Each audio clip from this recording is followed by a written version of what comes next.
welcome back to the home studio. Welcome to 2026 and welcome to episode 79 of the Stevie Richards Show. And we're going to go right to the co-host who probably took as much time off during the break as myself. James Romero, how are you doing?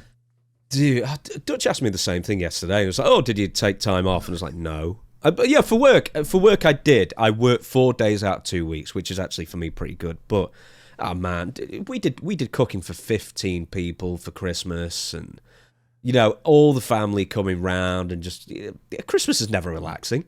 And both mine and my wife's birthdays are in December, and as is our anniversary. So December is a madhouse. Happy birthday, James. Happy belated birthday. Comment below. Wish James a very happy birthday. That was weeks ago. I know. You and I don't really acknowledge those on the surface. I was going to get you a present, but I figured the AEW fans out there would be giving you plenty of presents over the break. Oh, speaking of which, I need to... sorry, this is business speak, everybody. I owe you some money, so we need to sort that afterwards. Don't let me forget. Happy Christmas. I forgot. Yeah, CTE. Out of all the stuff for me to forget, CTE strikes again. Here we go. Right. Oh, let's just get into it then, shall we? I'm going to do the... I'm not even going to say the quick version of the intro. Listmania is out there. I've not posted in a while because it was Christmas, but more stuff is coming on the way. Stevie Richards Fitness. You were just telling me you were happy with your latest video and an extra 100 subscribers it dragged in as well. Well, you know what's funny with that? You know, you try to always pivot. I think you and I have done that over the years or even decades, trying to pivot and try to find a path that the audience wants to listen to, watch. With the fitness channel, it was mainly reviews and stuff, but it started to kind of trend downward. I get maybe because of the economy, people aren't buying gym equipment, they're not looking up reviews. So I tried this new format of just kind of being a narrator, kind of giving them more of a documentary, maybe an investigative type thing. And, you know, sit here with the talking head stuff and have the script up on the prompter and practice that a little bit. And I did one on the history of P90X, like the rise, the fall, how MLM kind of destroyed the business model for a while. And it seems to have done pretty well. So I have Bowflex, Total Gym, and I'll look more into like the Lyle Alzado steroid stuff, the WWF steroid scandal, things like that. Because, you know, people might think this is crazy, which most of the stuff I say sounds crazy sometimes, but I'm still not comfortable in front of the camera. I'm not comfortable talking, and I'm trying to get more of a comfort level with that so I don't lose my voice, get the migraines, all that stuff. So this is good practice, vocal therapy, and also presentation kind of practice to be a talking head and stuff like that. Okay, some ideas for you. You need to review Lanny Poffo's exercise machine that he was plugging. The Gazelle. Yeah, you've got to do that. You've got to do... Hulk Hogan was doing one. I think Ric Flair might have done one. Edge, I think, has done one. That's the core thing that Edge is doing, the ab thing, the gamification of that. There's also... you should just do an overarching historic retrospective on the World Bodybuilding Federation, because there's so much out there. Oh, wow. That is lots of great ideas. You know, the only thing... We're going to talk business here before we get into the show. The only thing I got to figure out with that, because I had an affiliate business before that, because most of the income for the fitness brand was based off of people using the links, the codes, buying stuff that I review. So I'm trying to figure out a way. But if nobody was watching it and the numbers were, you got to be honest, like, okay, it's what I'm presenting. It's not the audience's fault. And I think we're going to get into that in this episode, talking about the state of WWE going into 2026. I don't blame the audience. I say, how can we, in our case, or me in the fitness sense, how can I give them something that they want to see? And it seems like this past week I've been pretty satisfied. Not like James Romero numbers, but, you know, a fraction. Do you know what's so funny is that I'm surprised that many people ever click on any video that I'm in. It's bizarre. I only did it as a side thing just to get out some of my grievances. And it seems to do quite well. Yes, before I get onto my stuff, I mentioned Listmania, the James Romero channel. I'll post like 4 videos a week on mostly news, the very occasional review, including the Stranger Things WWE RAW crossover, which we are going to be talking about here tonight, today, this morning, whatever it is, this afternoon, whenever you listen to it, for goodness sake, don't pin me down on a time frame. Goodness me. There's also the cameo as well, the Stevie Richards cameo. As almost a joke, I made mention of Stevie's cameo in one of my videos and then did a pin link at the bottom. And Stevie got, over a dozen requests on Christmas Eve for cameos. Yeah, like 15 of them. A few of them were 24 hours, so I just knocked them all out Christmas morning, actually. And my wonderful wife, my understanding wife, was like, go do it. It's 6:30 in the morning, get those cameos done. So I was very, very humbled and grateful by that. Thank you for pinning that comment. And we're going to talk about the Ric Flair cameos during this episode as well. We certainly are. We were talking more about the cameos and the prices as well. Look, Stevie prices his cameos the same as a rock rubbishy tribute act on Cameo as well. That everybody hates and has got bad reviews. Stevie is so cheap on this thing, and I keep saying up the prices. Get it before I convince him, and he actually heeds my words on that one. Weirdly, we talk about that quite a lot on the Patreon pre-show for this episode as well. The cameo and sort of the I guess what people expect and prices. We get into a lot of business stuff really on the pre-show, but once again, it is. Did I say cameo? Patreon. I'm sorry. Did I say Patreon? I'm not re-recording this, Stevie. We talked about this on Patreon, the pricing, and maybe by the end of this episode, you might convince me of that. But we also, speaking of patreon.com/Stevie Richards, by the way, like you say, growing strength to strength, even in 2026 and over the holiday break, where James and I worked almost every day, it definitely grew. We had a watch along, which you weren't involved with, this past Monday, bucket list match in my career, in my life, myself versus Sergeant Slaughter in Washington, D.C. I believe it was right around President's Day. There was a military in the audience, and I have to tell you that during that, I'm like a little kid watching the match, and I have that out-of-body experience. It's not me in the ring, but I'm imagining like the feelings are all there, working a legend like Sergeant Slaughter. As a matter of fact, Patreon demands that you react to the Sergeant Slaughter turnbuckle to the floor, like face first dive that he takes all the time. And they want to see that. So maybe we'll do it for the next Patreon. This Monday's watch along, however, is not really a bucket list item, but it's actually joining with the first segment of today's episode. Oh, it's bucket on your head kind of match. It was Maxine Dupre and Becky Lynch. Gordon Bennett. I thought it was like merely just not that good the first time I watched it. Then I watched it again, and I don't know why I watched it again. And I was like, wow, this is terrible. And then we watched it for the cameo Patreon, for goodness sake. Can't get them out. Please don't make that request. Don't make that request. Yeah, go on Cameo, make him watch it again for $30, and it's like an 18-minute match, and he probably will for that price as well. Too cheap. Yeah, 30 minutes we spend watching that because we had to watch so many things back, and we're going to talk about it more on this show as well. Maxine Dupre and Becky Lynch from and speaking of Stranger RAW. Things, by the way, sorry to interrupt right while I can get it out. This match was the upside down bucket list moment there. And there was a lot of stuff that was in the upside down as far as the ankle locks and pinfalls. And your favorite was where Becky, quote, escaped the ankle lock, and Maxine decided, I'm going to very, very gingerly and carefully get out of the ring off this counter. That is on the compilation of things that we're going to be watching on the What Went Wrong following that match as well. So I don't know if you've already downloaded that, Stevie, but I've sent you a video with the compilation of a few of just the more egregious atrocities that happened in that match, I guess I'd say. But before we get to Maxine Dupre, we have to talk about WWE RAW. Oh, before we mention that, we do have a Roddy Piper episode 2 coming. I assure you, the question's already written. It'll happen soon. That was 2 months ago, I think. We've been threatening that. But it will turn up, but just other things keep happening.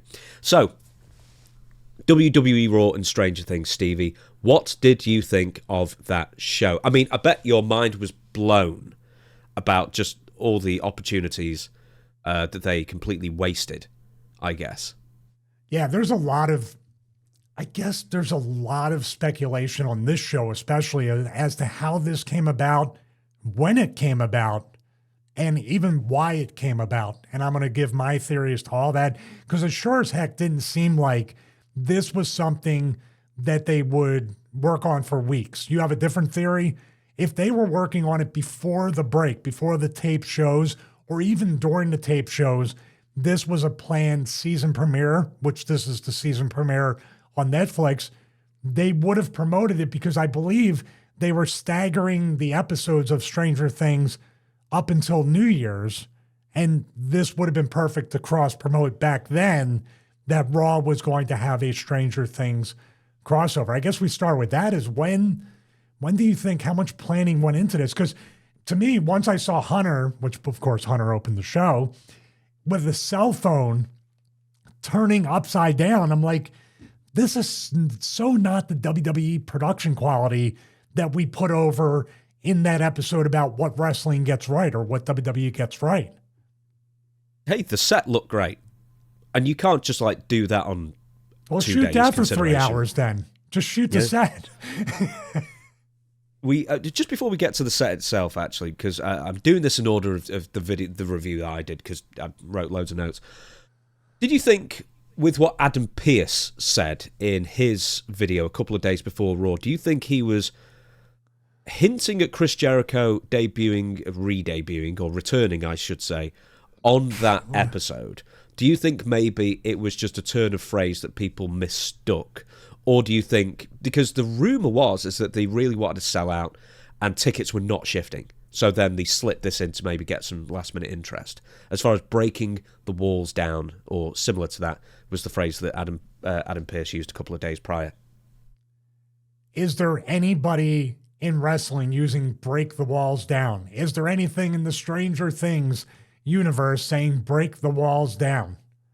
Come on, there's not one wrestling fan that's familiar with WWE. Chris Jericho, initially when he came out to the song, Break the Walls Down. And what was it? The Walls of Jericho is his come on, we're overthinking this. Of course, every single fan would have thought Chris Jericho is returning, maybe during the main event with Punk and Bron Breakker. We're going to talk about that, Hurricanrana or Frankensteiner later in the episode. And you just said the tickets were not selling well.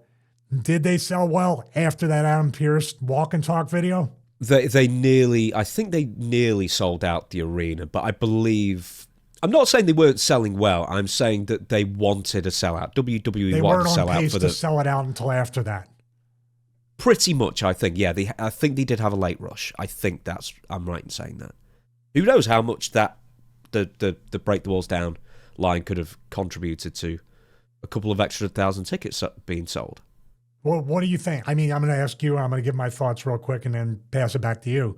When I look at that, is this WWE has now a pattern with the Seth Rollins, quote, injury at Saturday Night's Main Event versus LA Knight, the Dominic fake shoulder injury with Cena, which turned into a real shoulder injury at AAA Mania, correct? Or a AAA promotion show. Are they playing cute with these words and then he's not there, but you're going to anticipate? Because I feel like fans may feel slighted. The fans that are in the audience, the fans that watch the show may turn around and say, even the Stranger Things fans that might have said, oh, let me check it out. They don't even get the full Stranger Things crossover.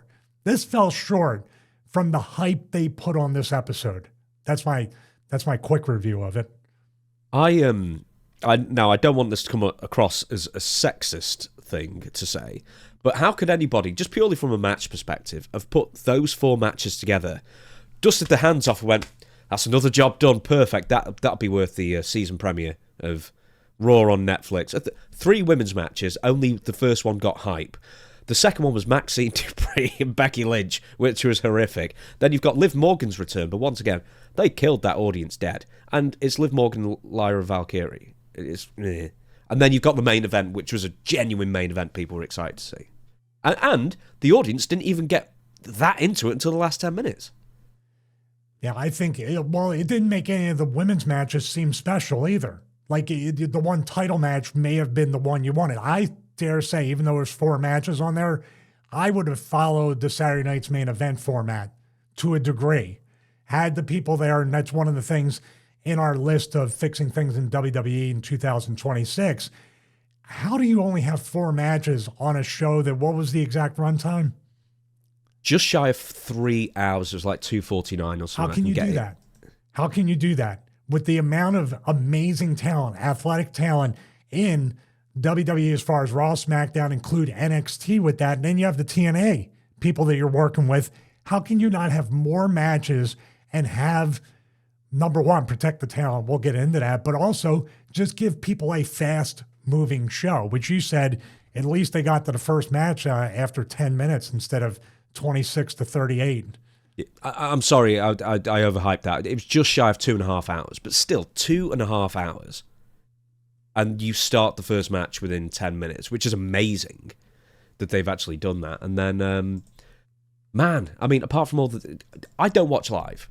I understand most people do not watch live. In fact, the vast majority of people do not watch live, and that includes people in the States because of the ridiculous amount of commercials, recaps, plugs. There was one where Damian Priest looked like he was pumping his fist running up and down in an ice cream parlour. And it had nothing to do with like the show or anything. It's like, come and meet Damian Priest. And I don't even know why you put that on TV because it looked so low rent. Yeah, it's a very weird episode. And once again, we're talking about WWE. Vince was definitely out of touch. Vince wouldn't even know what Stranger Things were. Maybe some people... He's done some of them. But... yeah. He's done some strange things in his life, I'm sure. You might think it's another indictment. Another documentary on him. Yeah, which computer brain actually would watch Stranger Things.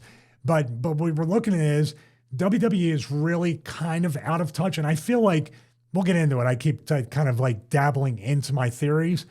I feel like this was strictly a Netflix move or a Netflix edict down to WWE to feature this show.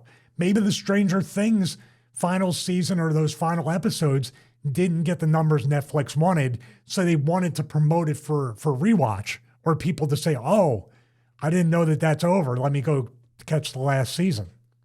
I figure not, because they were dominating the global top 10. Dominating. Okay. Even like the first series was dominating as well. Like Raw, like wasn't even, I don't even think, sniffing the top 10 at any point, because Stranger Things was just killing it that much, like huge hype with it. Let me ask you this: why didn't they have any cast members there? This is a two Netflix properties essentially, and if you're going to do a crossover, I mean, I saw this. Why wasn't anyone dressed as a demigorgon or like interfering in a match or making it seem? All they had was like a prop backstage that Adam Pearce looked and went, "Ooh, look at that," and that was it for that prop. Hey. You could have had Tony Gurria dressed as a demigorgon running around doing sunset flips. He could have been. He could have been pulling people through the wall. Hey, what are you snatching them and bringing them through? Did he upside down? Put a pin in the thing about Netflix, because I think they have a certain way of looking at WWE, much like ESPN. I think of disappointment, but I believe, this is just my guess, that if this was promoted and they wanted to have cast members there, that with the recent political motivations of WWE, especially Triple H, going for the Make America Healthy again, being directly involved or more embedded within the Trump organization, you could have, or maybe what Vince has done. It's still, people don't forget that. And even though this is Hollywood, I know a couple members of the cast in the past, it rhymes, have done awards show with the Robert De Niro F Trump type of speech.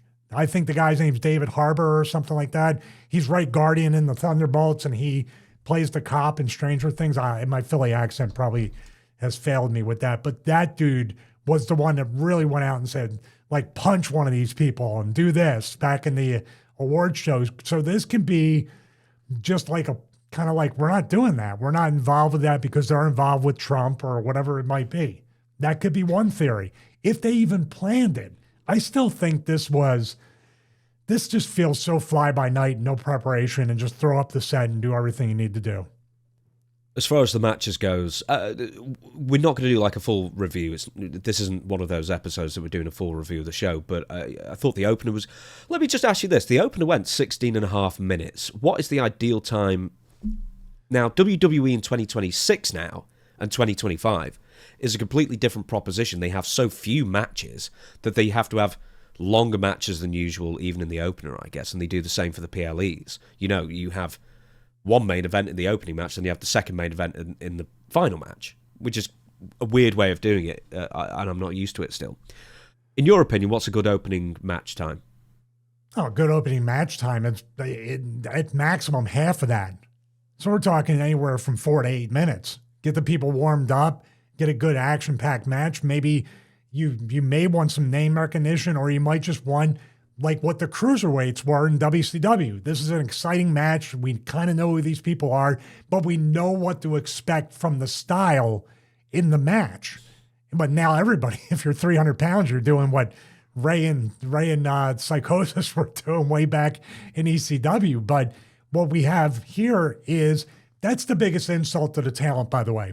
And I've been there, not to this degree, but when you're sitting in unbooked catering or you're sitting at the monitor, they flew you in, there's maybe 20 more of you sitting there with no match, no segment, no nothing, and you see this match go an insane amount of time, and there's 4 matches on a 2.5 hour show. You kind of, as Michael Jordan would say, you take that personally. Did they even show the rest of the Judgment Day? I don't know if the rest of the Judgment Day were there. I didn't see Finn Balor, I don't think. But okay, here's who showed up on the show. The Usos, AJ Styles, and Gunther, which, as much as I love Gunther as well, and they keep doing the same thing, and he's great in these interviews, even that promo segment fell flat because AJ slapped him. Then they just stared at each other for ages. Then AJ walked off. And just like the audience went, ugh, after that. And then kind of the rest of the show suffered from it. But you also had, and they interfered at the end, Ray, Penta, Dragon Lee. Who wouldn't want to see any one of those three or all three of those on the season premiere? There's your opening match. Yeah. And you didn't even use them on the show, barely. It's crazy. All the talent they've got, and they barely use any of them. Here's the other question. Was there anybody, like, remember when they used to not have Roman Reigns on the show, but he'd work the dark match after the show? Like, is there something going on? What was the dark match for that show? Because if it's somebody that wasn't even there that probably could have helped draw a better number, then it's even more egregious. When those 3 came out, I'm like, well, wait a minute, 2.5 hours, 4 matches, and this is what you have these 3 guys basically coming out to almost brawl with these people, which is not the reason you watch Ray Mysterio, Penta, or Dragon Lee, or that style of wrestler. It's exciting, high-flying, warm people up and make sure they're... Guess who else could have had a match? You could have Logan Paul there wrestling, doing something. Plenty of time. How many... Let me ask you this before you move to the next point. Your favorite hour, the Murder Hour. Way back, Wrestling Challenge, Superstars. If I recall, even with all the promos, the commercials, selling the merch, Vince and whoever up on the podium, or the prime time with people backstage, I could have sworn there was 4 to 6 matches on those Murder Hours. More. Yeah. There were at least 6. I think sometimes there were like 7 or something. And they promote who was coming up next week as well, for the most part. And they wouldn't promote everybody. I mean, the people they wouldn't promote was generally Virgil or someone. I'm talking early 90s here. But this is the one that's going to get you. And I know it's the one that's going to get you. Javon Evans, right? We saw him Saturday night's main event, finally making his way up onto the main roster officially. Signed his WWE RAW contract in front of the audience on Raw during the commercial break. And they didn't even recap it. At no point on Raw, even for the international audience, because I watched it, I didn't see him, unless I just left the room for a minute. They recapped it at no point, and they only showed it on the socials. What a statement of, boy, do you not matter, buddy. We're going to do this segment just for the house, for no reason. Off you go. And it's on a 2.5 hour show with 70% filler. Yeah, it is kind of, I use the word slap in the face or an insult, but what are you doing? This guy, I feel like he's very impressive. I feel like there's a lot of impressive talents that they never take advantage of. But this is really starting off like, yeah, it must not be that big of a deal. This is like the NFL over the weekend. Myles Garrett finally broke the NFL sack record. What if he did that during a commercial or picture-in-picture, and they're celebrating with them, and you're promoting like DoorDash. Yeah, DoorDash. They did that as well. There's like Stranger Things brought by DoorDash. Because DoorDash was around in the 80s during this retro show. There was no retro stuff even. Even the funny thing, like Bailey came out behind the thing like she was a scary monster and pulled her back to, come on, man. that was the only good bit of that match. Listen, we're not really doing the review of the matches. But there's no shock or surprise here, because you know why? And I'll tell you what they're missing too. That's another slap in the face. They couldn't get Bray Wyatt correct for how many different runs. They couldn't get the Wyatt 6 right from the very beginning. And guess what? You didn't do anything to promote the Halloween Horror Nights with the Wyatts that they said was probably the best haunted house. You didn't have them on the Stranger Things episode.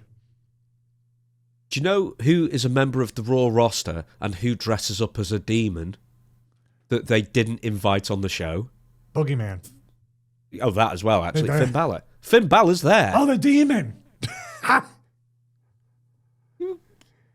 See, there's this so stuff many, just not write itself. There's so many misses in this show, and especially the crossover, that we're missing some more misses because there's so many of them. It's almost like you had to do this on purpose to make a bad show. Here's the thing. I know I've said this before, but it's a great saying. It's like a camel is a horse designed by committee. This thing where is there just so many voices chipping in and saying we should do this, that, and the other? Or are these people just so busy that all they're doing is just doing the baseline bare minimum to get to the next week? That they don't have any time to be creative or even think through some of these basic points that anybody watching the show could come up with and do a better job at this point. It was such a blah.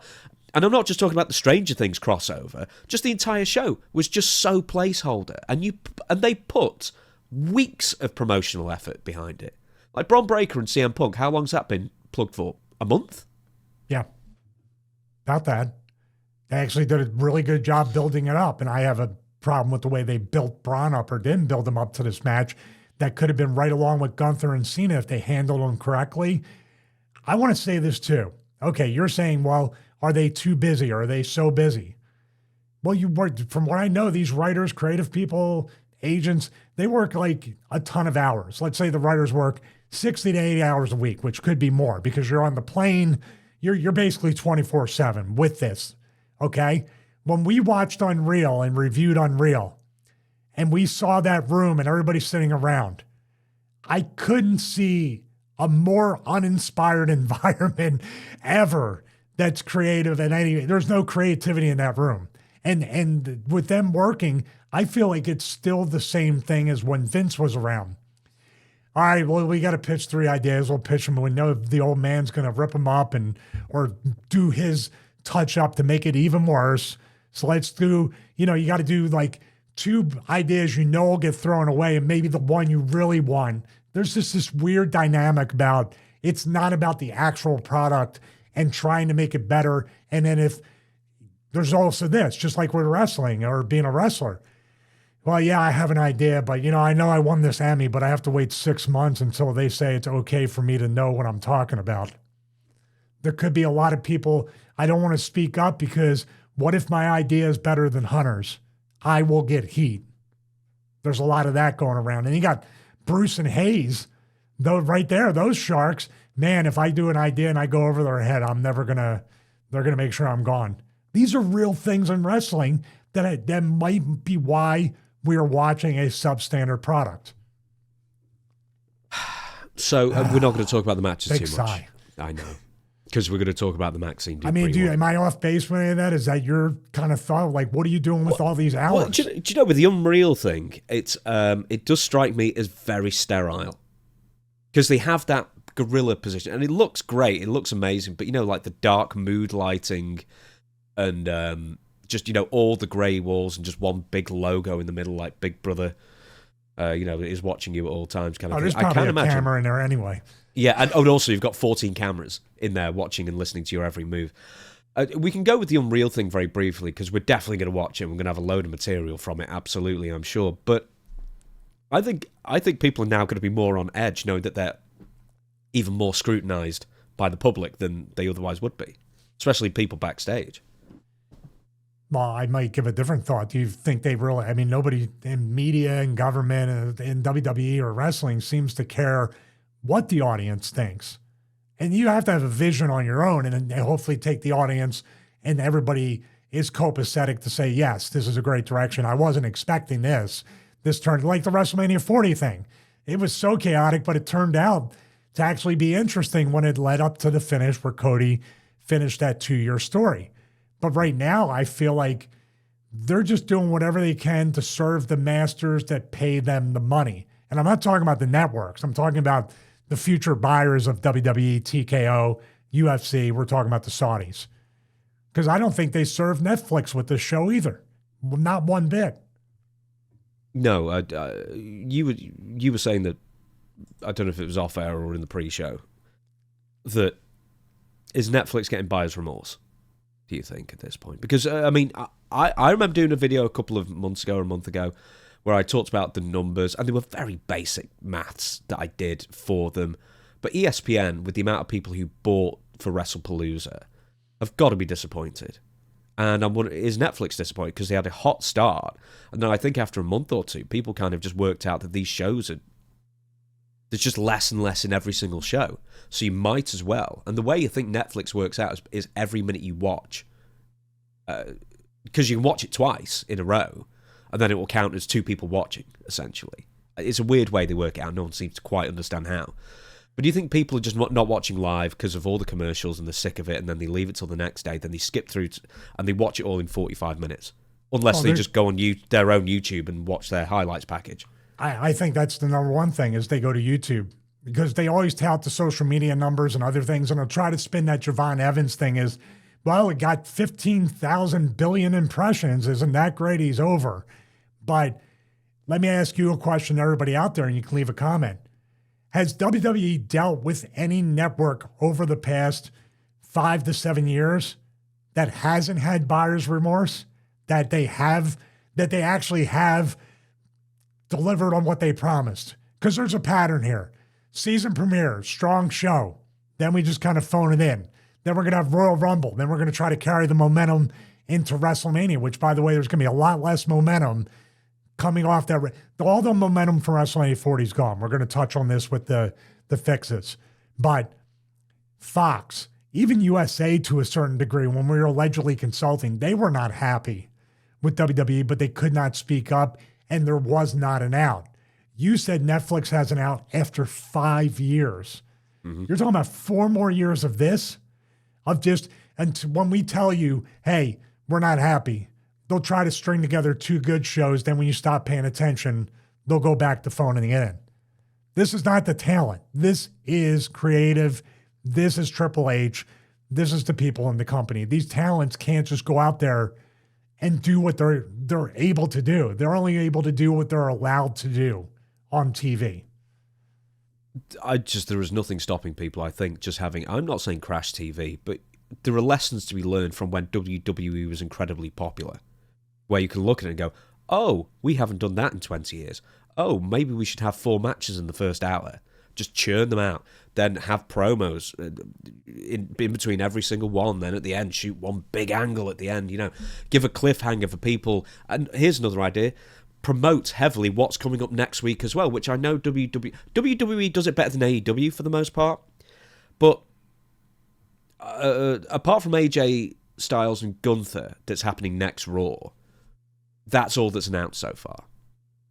Oh, that's a quick thing, because I thought Gunther was going to do the retirement thing with AJ Styles next. No, it's going to be next week. Because they did a promo backstage where there's a challenge in Adam Pearce, and that's going to be next week.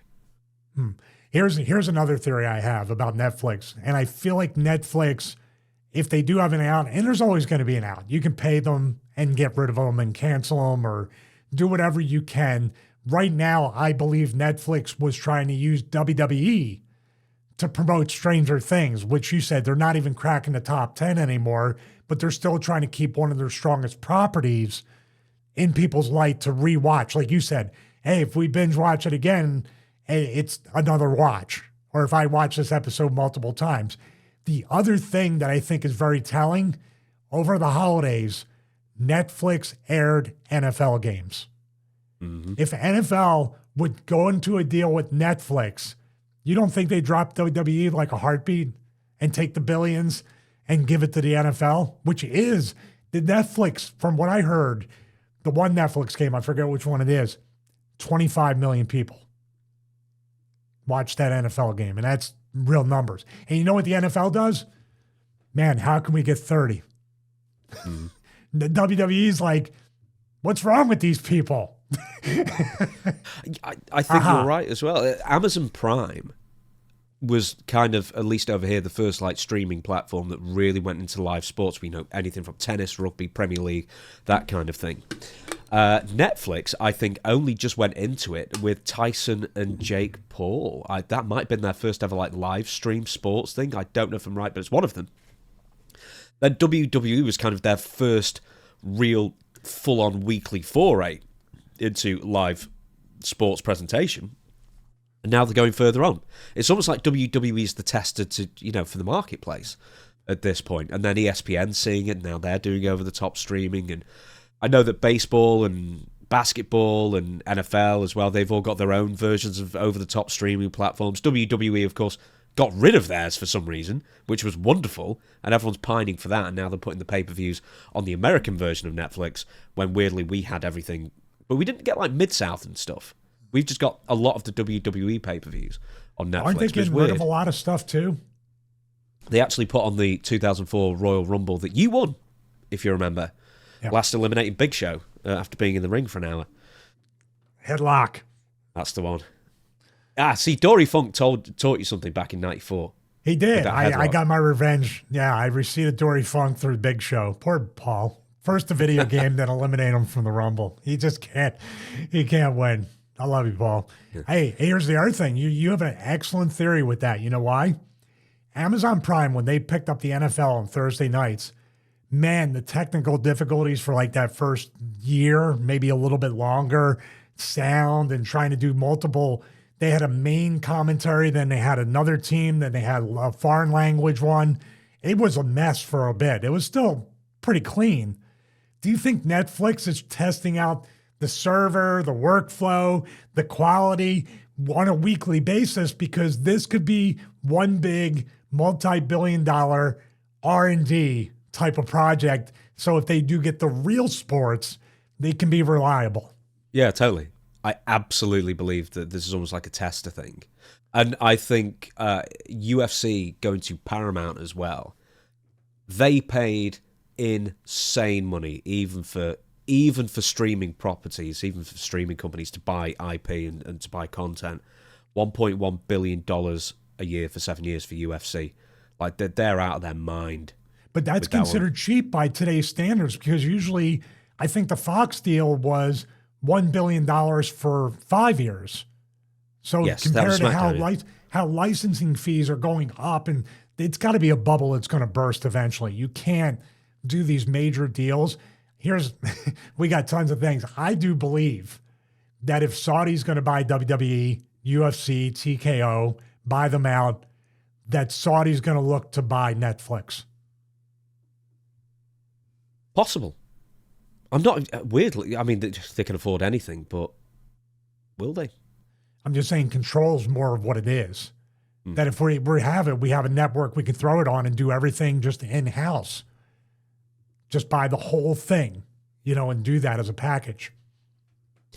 We're going to go to one of the matches because we watched it all the way through multiple times in some moves on the Patreon, the Stevie Richards Show Patreon, which by the last time I looked at it one time, then the next time I looked, there was another 100 subscribers to it, so I couldn't believe it myself. So that's, once again, strength to strength, and thank you everybody for signing up to the Stevie Richards Patreon, if indeed you do. And we spent 30 minutes watching a 10-minute match of Maxine Dupre versus Becky Lynch. Now, this isn't entirely going to be a what went wrong, but you do have some moves that you must go through live and just ask the question of what the heck they were thinking here. And mostly Maxine Dupre as well, but she's not ready, is she? She's not ready for live TV like this, Maxine, surely. No, she's not. And I would say this, the perfect thing for her was kind of the female, not so much like Raquel, but it is the Diesel footprint, or blueprint, I should say. Well, footprint. She threw a lot of boots during this match. But remember when she was with, it would seem like it was 10 years ago, but it was probably like a year to 18 months ago. Do you remember when, let me bring this up, I'm sorry. There, hey, we're live, pal. So it was on my screen. I needed to take it off. So with that being said, back when she was with Gable and Otis, and they were baby faces essentially before Chad Gable turned heel on both of them, when she was pulling off the very, very basic wrestling moves, but from a body slam to a suplex to a cross body, it was getting over the most out of the entire match because it was featured, it was one thing, it was safe, and it was impactful. When you give her this much time, even a 10-minute match right now, what's going to happen? And then also for Becky, to a degree, Becky and Maxine were both exposed for their lack of just chemistry and also, in a way, their lack of being able to work with any sort of psychology. What do you want to pick apart first? Because we'll keep to the finish till the end, because that was just my voice raised with just. Do you want me to bring this up on the smart board?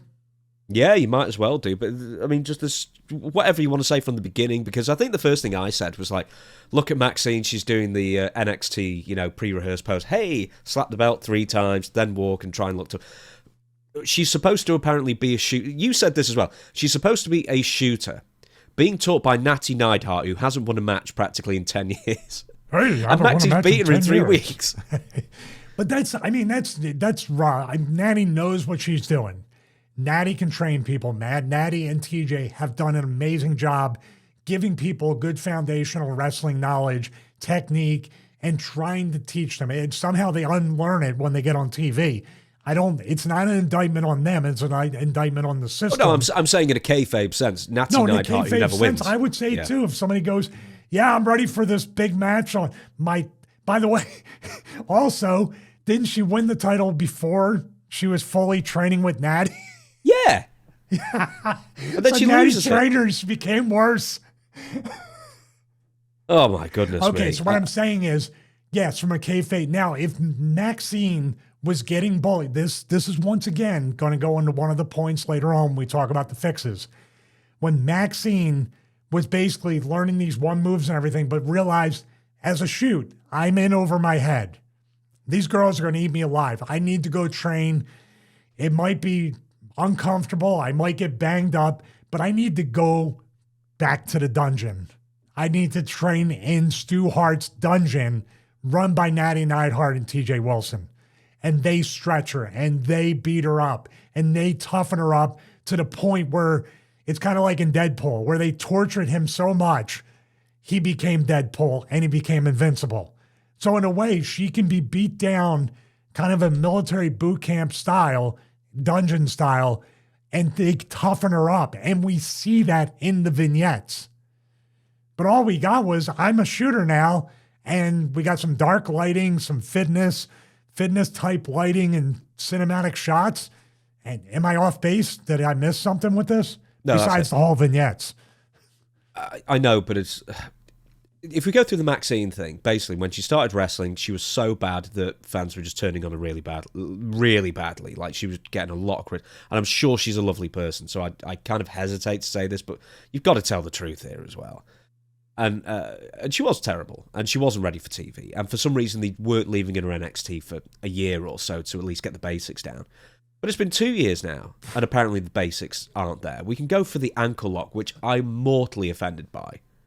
We can go for that cartwheel thing. Let's back up. There's so many things. Let's back up, though. And then, like you said, she seems like she's a nice girl, and that should be even more why they want to be honest and coach her up. Like I said, coach her in a way that makes her better. Explain to her this could be potentially life and death, or maiming, or crippling. We need to get this right, because even the weak stuff can hurt people. Going back to that entrance, which we made fun of, if your new identity is a shooter, why are you doing the Bella's pose at the entrance? Disconnect right off the bat, right? Not walking. Even the Kurt Angle mouthpiece could be something visual that a girl doesn't have. There's so many things with these, and I have a feeling they are just letting the talent just kind of, blow into the wind that they hey, you're on your own, pal. We gave you're a shooter now. Like, well, what's that about? Just go shoot. Okay. All right, we'll get back to your favorite move, the ankle lock. Oh, was that even first? I don't even know what I put in the compilation first. Let's go. Pull up the first thing. Let's go to pull this. Up the first thing. You and I are trying to avoid watching it again. It was that pin at the end, but no, it's the ankle lock that gets to me. All right, here we go. I still don't know what this is. If the commentators didn't know what it was. They said, "What the hell was that?" I first thought it was a gory special or something, or a Razor's Edge or whatever in the beginning. That's the move. Have you ever seen the Simpsons episode where McBain is doing stand-up comedy and he says whatever he says and he goes, "That's the joke." It's like, that's the move. Is this like Goulas's kid? If she was Goulas's granddaughter or great-granddaughter. Granddaddy said sell. I don't know. They planned this. Here's the other thing. Is that I don't know if it's more... this. Yeah, they rehearsed this. I don't know if it's more prevalent with the women than the men. But I'm sure they went through this match step to step as you are back and forth trying to figure out what this move was. They rehearsed this and nobody stopped them and said that move makes no sense. It looks stupid. Why am I getting the Rockette deal? Why am I getting a kick out of this? You will be getting a kick out of it if you're too close. God. Please tell me what this move is and why Becky's selling it like back into Here we go. Oh, here you go. Here's your move. Jeez, what is it? You missed that. You didn't even know that. There was so much in this. You forgot about this one, right? Oh, yeah. What is that? She's trying to do the whole roll through and then she's going to dive through the ropes. But instead, it's a leisurely walk in the park. But here's the thing. Becky, I mean, she was about as close to the ropes as she could be. But I don't know. You're obviously trying to flip through, go like that, and then Maxine goes out to the floor or she rolls onto the apron. Right, here's what it is. If you go back to when she's just about to do the roll, right? So have Maxine holding her ankle. Okay. There we go. Slow mo. We will say this when the ankle lock is applied, which is just an egregious offence of how bad it is. The leg is so far away from Maxine's body, and she's not clamping it in. It's worse than that. This is the good one. No, this is the good one, but it's still really bad. But when Becky rolls through, her leg detaches from Maxine's body, and therefore see what I mean? Yeah. There's no way for Maxine to even pretend to, oh, yes, the momentum is pushing me forward. So all she has to do is just walk around her instead. This is almost real time, by the way.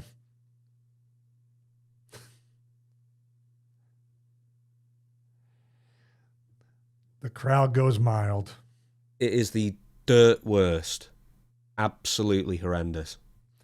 Like I said, this goes in with the fixes that I was talking about because this is an indictment on nobody being able to think on their feet, think in a realistic sense, see if this were real, or in a way, like this was rehearsed too, James. It had to be, right? This whole match had to be walked through. Well, she walked around. Now it's on Maxine to hold on to that, and as it comes down like this, she's going in that direction. Is it because she's so loose on the ankle holding it, which is why Becky detaches way too early?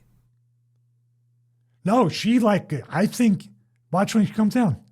She just let go.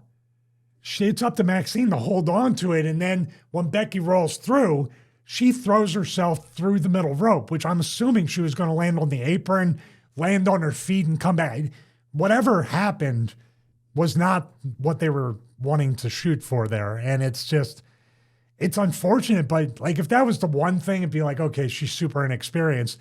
But they kept going back to this ankle lock, and it kept getting worse right up to the point where Maxine basically gave Becky a platform to bridge on so she could get pinned. Am I missing anything? Nope. Here's Becky's. Becky's somehow is even worse than Maxine's. This was your request to put in the compilation, by the way. Yes. Don't blame it on me. There it is. What do you think about that one? I can't believe how technically inept it is. I mean, what you're doing is basically picking up someone's leg. At least with Maxine's, which we'll see in a minute, at least she's pretending to torque the foot, but she's going upwards, which is the way the foot bends.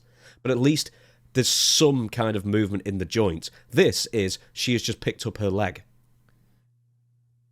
Yeah, she's actually, if you look at it, the toe is tracking over the knee and the hip, which means it's absolutely painless in a way, even in the work sense. And the way she's turning her is the opposite way you turn somebody for an ankle lock. Or you face plant them and then pick it up. Listen, I'm going to say right now, there's no way that I could do, they're trying to mimic like Kurt Angle, Eddie Guerrero, rolling out of it, doing all this stuff from the WrestleMania 20 match and other matches. Kurt was able to get himself out of the ankle lock and put his opponent back into it. I couldn't pull off the athleticism and the smoothness of going through this type of amateur wrestling with an ankle lock, but this is far beyond. It's almost like indie level, trying to put it, a 1-to-1. Let's replicate this match with these spots and do it very poorly. These girls didn't play up to the strengths, and the talent's one thing, but the agents cleared this entire match. And then whoever's ever above the agent said, yeah, that looks good. Let's do that. If I showed somebody who's not a wrestling fan this picture, they would say, oh, well, obviously the girl in the yellow is helping the girl in the white prevent herself from falling down, and she's protecting her. I also put in the powerbomb reversal at your request as well, because that was one that really bugged you. Okay. Anybody that's old enough to remember, this is where I get a little scared because, look, Becky's feet are not wide right there, and they might widen as she goes out to give herself a base. She's walking and obviously not able to see anything in front of her. Anybody that's watched wrestling for the past 25, 30 years, does this remind you of anybody? Does this remind you of possibly one of the most tragic, unfortunate accidents ever to happen in wrestling history? D'Lo and Draws. That was the flashback I had automatically when watching this. And then what's it turn into? Another potential shoulder injury off of Hurricanrana. Look at that. Because Becky didn't roll with her. Becky just let her fall. And then here we go into the ankle lock again. I know she wasn't supposed to take a bump off that, but who do you think took the worst? So Maxine Dupre could have a shoulder injury off of this or a neck injury. It's only a matter of time before somebody gets a pinched nerve, somebody breaks a bone in their neck, somebody loses feeling in their arm, becomes like Paul Orndorff. That's what's going to happen. And you might be like, well, I mean, the Draws, D'Lo thing, that happened a long time ago, but it still happened. And I'd still contend, look at Becky's feet, the little stompy feet, but they're so close together. You can go this way, that way, fall down. She could go this way, and then you could blow both your knees out or your Achilles. It just doesn't, nothing here looks natural. Nothing here looks like either girl is comfortable giving nor taking the moves. And then it goes into this, your favorite. This is even worse. This is the space you're talking about, right? Mm-hmm. Right there. So, and you can see even here, look. You can see her foot slipping up and down. I mean, even for safety's sake, you should really be clamping that in a bit more. But if you just zoom into Maxine's face and where the boot is, there was no twisting of the ankle at all. She is pushing the toes up. What's that meant to? You do that every time you take a step. Well, I'm going to tell you what we watched, I don't know if it's here, I think it was an earlier one, where Maxine was trying to turn the foot and the ankle, right, when she was turning, but she had her left shoulder leading and she was turning. So she was covering up the turn. When this happens, Kurt Angle is, he's kind of turning your ankle. But when Kurt does it or Chad Gable does it, what are they turning? Their shoulders. This movement is an illusion that turning the shoulders and the body and the hips looks like it's torquing the ankle and the knee and the hip more than it is. That's the problem. Because look, she's not doing any of that. As a matter of fact, she turned her shoulder a little bit, but the torque is turning like that with your shoulder. And then back to here, neutral, then back to here. But the foot doesn't move that much. It's her whole upper torso, especially the shoulder area, moving. So when the left goes back and the right comes forward, this foot's automatically going to look like it's been torqued and twisted. Yeah, but the toe thing is just, I don't know. That would give me a little bit of a cramp with my plantar fasciitis, but that's about it. But that is pretty painful. You don't have to put in an ankle lock to feel that. Let's do the finish then. Oh, your favorite. Boy, was this finish a shocker. All right. So here's what's going on. She's still got the sort of ankle lock on her. And they rolled back. Maxine's pinned right here. I want you to show, because you didn't see this at first, but I laughed. Maxine figured forward the leg, but what she's really doing is bringing in the foot to support Becky's butt when she rolls back into a bridge. And the referee, one time you need a blind referee not to see something, but the referee sees every bit of this. And you pointed that out. So she backs up. You see how like she waited for Maxine to stiffen up so I can grab the rope, do this, and here, I think his name's Dan, right here counting. So two parts to this, and you pointed this out. Maxine is looking right at the referee. There's eye contact. Look, there's eye contact. She's on her back. Her shoulders are basically down, although Becky's about 2 to 3 feet to the right of the left shoulder off center. But the referee is counting, so you're laid back. Becky's shoulders are up here, and you hear 1, 2, 3, and you don't kick out. That was your point of contention, right? Yeah, this made everyone look really stupid because there was absolutely no pressure or leverage on Maxine's left shoulder, and we're being charitable about that as well. The referee is staring right at Maxine. Maxine is staring right at the referee. So there's an absolute... Look at that. She's looking at his hand and face. There is no way she doesn't know that she's being pinned there. And there's no way that that is pinning her. And there's no way the referee can't see that Becky is using the ropes. Now, I talked about I watched The Masked Magician, and they gave away all of Copperfield's tricks and everything.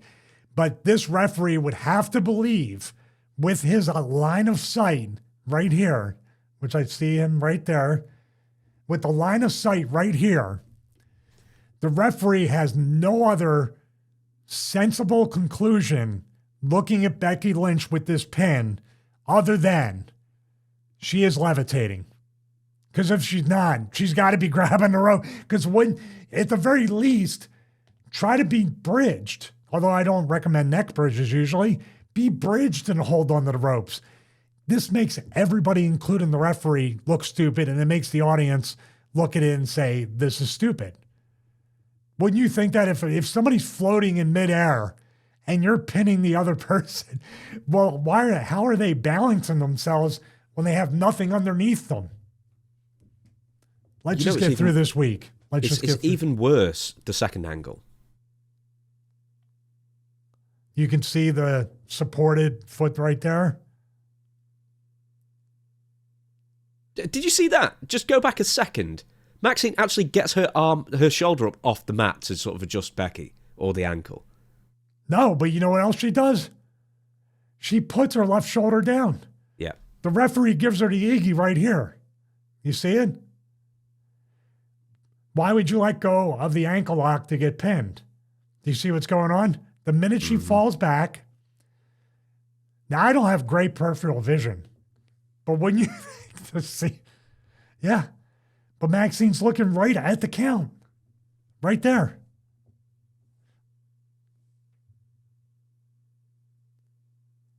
Oh no! What a shock! He literally goes, that means I'm about to count, or get your shoulder down. He probably said, get your shoulder down. And here's Becky. There never used to be matches. I'm sure there's a couple of examples. There never used to be matches this bad on TV 20 years ago. I'm sure of it. No, I'm sure the standards have been lowered. There wouldn't be a second match if you had a terrible match like this. There would not be a second opportunity for a while until you proved yourself. But what I'm saying is, even if to protect myself, why am I looking this way? If I'm doing anything, I'm looking towards Becky and I'm doing this trying to get out. Now, the only reason you look at the ref, this is where it's backwards. The only reason you look at the ref at any point is if you want to kick out on a false finish and make it close. That's still, you try not to do it. But why are you looking at the ref when you're getting pinned? You're going to hear a 3 count. She's going to get up. She's going to roll out. She's going to celebrate. There's no thing you need to pay attention to other than put your eyes away from the referee. Because you literally just watched yourself get pinned. Do you remember when we did The Undertaker and Kane versus Chronic? And that was like this legendary it's the worst match of the year. It was absolutely terrible. It's like when we watched it back, it was like there was a little miscommunication at the end, and that was about it. And people were up in arms for apparently years after the fact. And then a match like this, which will be horrendous, absolutely, categorically much, much worse, and we just move on. I just think the standard's lower. Well, I also think, for good or bad, like, at least there was memorable moments. You had memorable characters. You remember these things. And plus, the reason why that match stood out so much is because all 4 guys have had pretty solid matches throughout the years. Think about it. That's why it's actually an indictment of this current generation of talent and creative. Let's never forget about creative. Checks and balances and management are involved in letting this go on TV. It's such a weekly occurrence, and the characters are so not memorable, so forgettable that it's no. But when you see, like, hey, did you hear Undertaker and Kane had a really bad match? Oh my God, I got to see this. Hey, did you hear Maxine Dupre had a bad match? Well, yeah, I just saw one last week. Do you see the difference? Yeah. You will talk about it for years because it's so out of pocket for the talent back then to have a crazy bad match. But even if they had a passable bad match, you interpret it as crazy bad because they've had some crazy good matches to compare it to. Do you think Becky Lynch is getting a pass here? Because also she was feuding with Lyra Valkyrie and she had that absolute rotter at SummerSlam as well. It seems like the last 2 feuds she's been in have yielded some of the worst wrestling matches of the year. But we're always blaming the opponent. And you always will, because she is so politically favored. They think she's over, and obviously she's married to a guy that's so tight with Triple H, they can do no wrong. And how can Maxine Dupre or anybody go up to Becky Lynch and say, hey, that was bad or that was weak, or an agent can't even. I bet you when they came back, everybody clapped for them. And nobody tried to make either one of these talents better the next time and protect them maybe from themselves. From the, it'd be cool. Man, I watched Eddie and Kurt at WrestleMania 20. I think there's definitely a real lack of any checks and balances there. Once again, the talent, if I went out there and wanted to do everything I thought I could do, you'd be talking about some bad Stevie Richards matches, even worse than what you talk about me now.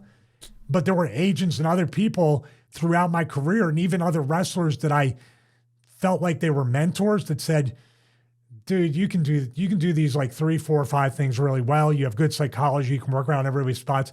Why don't we just go with that? Don't try new stuff. There's a house show this weekend. There's another thing. There's a house show this weekend. Why don't you give it a shot? I'll be the agent for that match, and we'll check it out and see if it passes muster. That's a big deal. I feel like I'm watching training sessions here on Raw. and they're not going very well. Okay then, so next up we're going to be talking about Bron Breakker. Of course, this is the What Went Wrong that everybody's been watching this past couple of days, and this clip is going to be the one that makes it out a day early, the sort of teaser of the full episode, certainly. It's Bron Breakker doing a Hurricane Rana Frankenstein, attempted anyway, on CM Punk in the corner, and they do it the second time they do, which might be its own talking point as well. But Stevie, over to you. I've seen people blame Punk, I've seen people blame Bron. What actually happened here and what went wrong? Thank you, James. Thank God that Bron Breakker's okay and he was able to clear, because he looked like he was going to pogo stick his head, and he's already had a really scary bump way back at War Games where he took the Doomsday device. It feels like that was 10 years ago, but that was just a couple months ago.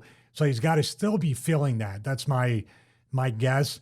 And this here was a scary moment, potential really what went wrong. But basically, the setup was what went right. They went for the superplex. They fought. Bron went back to the mat. Then, very impressively, as you can see right here, he comes up. Not many people can even do that to get to that point, to really just kind of parkour up to the top rope to do this Frankensteiner. It is a Frankensteiner, not a Hurricanrana. Want to give respect to definitely his uncle, Scott Steiner, for doing this. But we're going to take it through, play it in real time, just for the first time. Boom. Which is weird. Now you're saying, what's the percentage of people that blame Punk and what's the percentage that blame Bron? What would you say? I've not done an audit, but it seems to be back and forth here. It really does. I mean, just looking at it, it looks like Bron completely misses his head. It's Bron's fault. Is that an easy enough answer? Yes. Punk is waiting. Look at Punk's arms. He's waiting for him to hook and scissor the head so he can grab his thighs and clear on the front bump. This never happens. In other words, what Bron did was what I would probably do and go in slow-mo. I would be very, very impressed with myself if I went boom, boom, yay, I did it. Now we're going to go right here. This is almost like, this to me is 100% Bron's fault. You know why? Usually when you do the Hurricanrana, and this is a Rey Mysterio type thing, size does matter in this spot. You know why? Because what Rey would do would be jump up, wrap the legs around, and then do the Hurricanrana or the Frankensteiner off the top rope. What Bron does is, if you notice as we slow it down even more and go frame by frame, this is super impressive, by the way, to be able to scale the ropes. He does have support with, this is all right here. He's supporting himself with Punk's shoulders to make sure he doesn't lose balance, fall this way, fall that way, fall back. Where Bron gets it wrong is you have to almost jump in this direction, scissor Punk's head, and then go back and flip backwards. What he does, we're going to go, and he goes backwards right away. See this? He thinks that he can scissor Punk's head maybe with his feet, ankles, lower legs, instead of getting up there and really hooking him deep. In other words, for the guy taking the Frankensteiner or any Hurricanrana, you want to be deeper. It sounds funny. You want to be deeper into the guy's crotch. You want to be up in the thigh area. You want it as tight as possible. Much like a tombstone, you want to be right there above the knees. Different bump, but kind of the same principle. What he needs to do, and this was what Punk was trying to do, was when he went, Punk is assuming that Punk's head's going to be there. But Punk's head's not even to the feet, because as you frame forward, right there, Bron completely missed him. Bron assumed he was going to be able to kind of do what Penta and Dragon Lee and even Ray do. You know how they're like when they, in that match with Austin Theory, Ray kind of twisted his body, hooked him with his feet, and rolled Austin Theory through. Remember that spot in that match? Mm-hmm. So that's kind of what he's trying to do. But Bron is falling back. Right here, it's wrong. Bron should be standing straight up, hooked deep in this part of his legs. right here. And then Punk grabs the thighs, and he has all the momentum to clear and then come up and hit his back. Punk's actually smart that he didn't go, because guess what would have happened? He would have landed right on top of Bron Breakker. So that is 100% Bron's fault. And Bron's selling the head, which is smart. He did clear it. Let's go back here. He's very lucky. He totally cleared it. But man, that could have been ugly. I don't think he hit his head. I think his hands kind of broke his fall there. He's an athlete. He was able to flip on his own. But there's other people that do this move, James, that are solely relying, just like Punk was relying on him to hook him tight and deep so he can clear the front bump and land flat. Bron is also trusting Punk to have resistance, so then when you hold that there, Bron can do the backflip here and clear his head. We've seen plenty of people. You ever see people that they had it hooked, but they couldn't get the distance out, and they ended up hitting their head right here on the turnbuckle? That's happened too, where you flip so much that you catch the back of your head on the turnbuckle.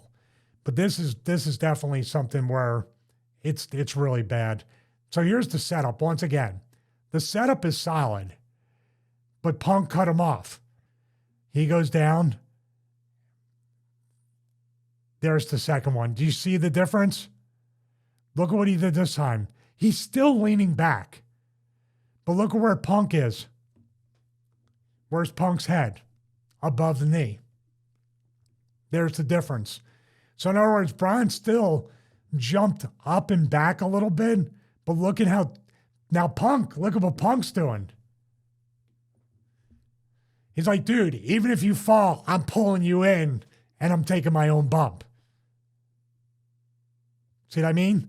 There needs to be a very tight seal of the scissor right here. There needs to be Punk grabbing either the hips or the thighs, and then both guys can take a full flip in the direction they need to. Bron will be back flipping, Punk will be front flipping, and there you go. There's a little bonus thing at the end, but just before you get to that, can you go back to the first Hurricane Rana with the setup? Sure. Look where Punk's legs are there compared to where they are in the second one. Yeah, what is that? Why is his legs on the outside? That would lend it to be, unless Punk was supposed to be on the top with Bron and couldn't get up there. We've seen that. That's incredibly dangerous, by the way. You're trusting.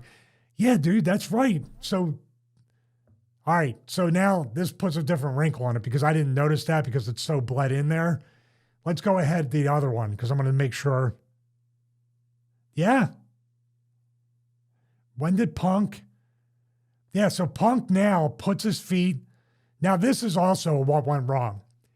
You want Bron to be able to control the legs and put where he needs it to make it look like he's going to go for the Frankensteiner or something. This is where, in a way, now that I'm thinking about it, you got to be very careful combining a superplex spot into a Hurricane Rana because the superplex spot, your legs have to be on the outside. So Punk didn't bring his legs in. So, man, it's almost best in a way. It's not so much what went wrong, but it's almost they're both charmed in a way and lucky because if Punk went, what if his toe caught the rope? Then everybody would have landed really ugly. That's a great catch, James, because, yeah, Punk put his feet right there.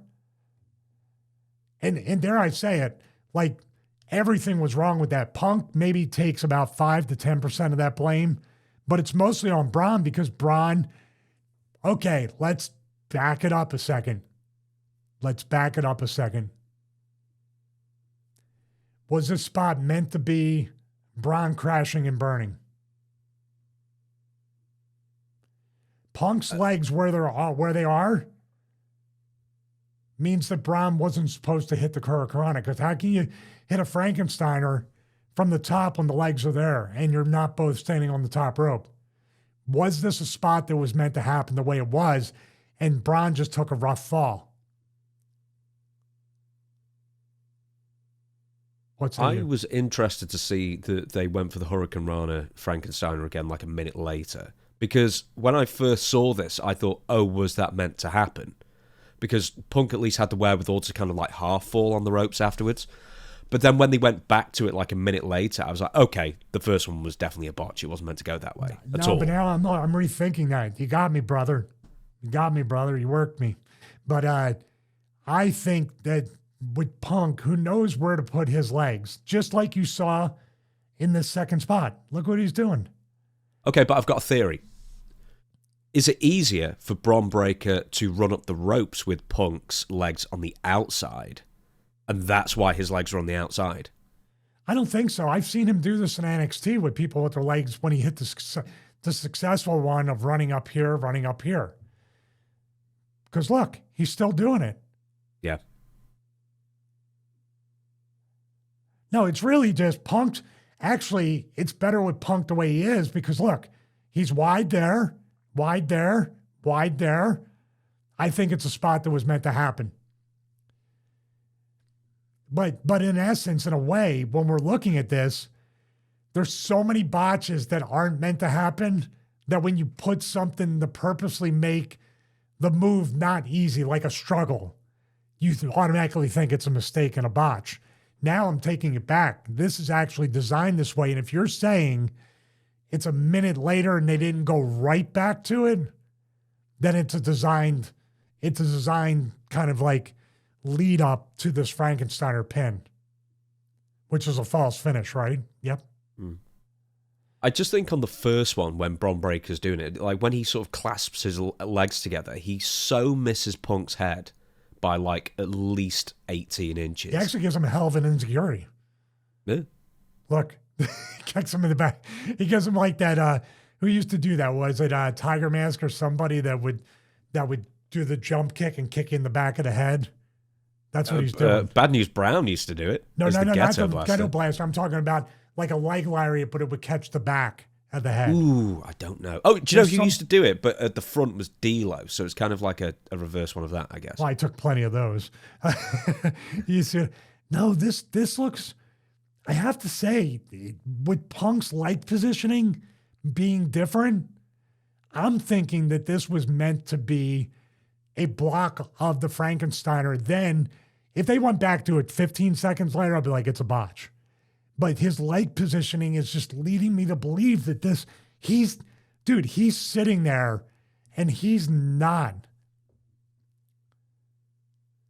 Look, he's not even giving it to him. What I think too is Bron might have went too quick, but it was going to be the push off. You know what I mean? When people block it or hold on to the ropes and the person, it's a botch of the, how should I say? It's a botch of the blocked Frankensteiner. How's that?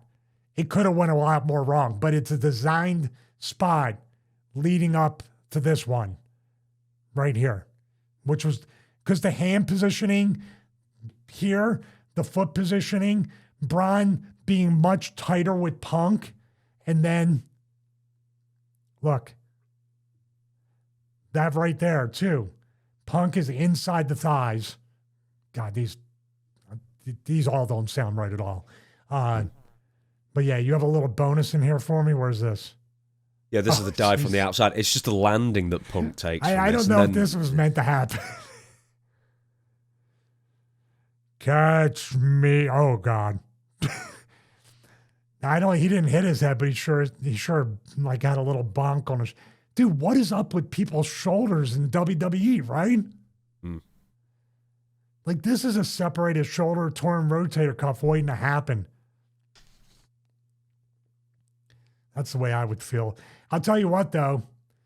He got way more air than I did wrestling Jericho at Jim Thorpe in 96. Really. Jericho had to peel me off the ropes like an orange.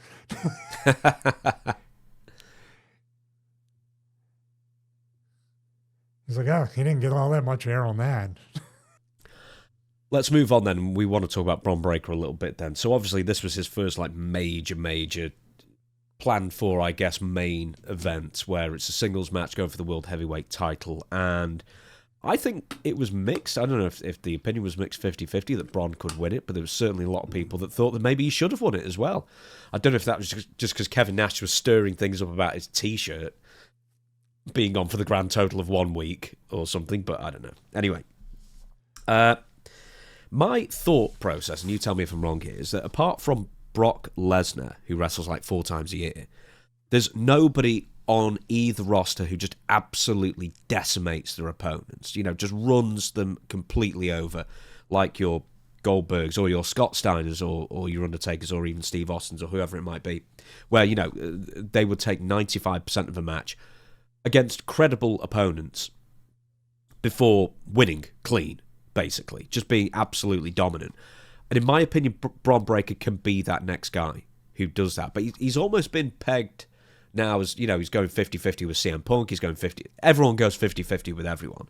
And I'm almost wondering if it's a bit of a missed opportunity, because I think, that's how you build a credible main eventer, is that you have them kill people convincingly. You don't do that thing that WWE does to get sympathy with somebody and have them beaten into dust 99 times out of 100 until they finally get their win back, which is their usual modus operandi. Bron Breakker would have been the great one to just have someone like Goldberg and just murder everybody he's in with. And then when it comes time that he eventually gets that world title run, he murders the world champion as well.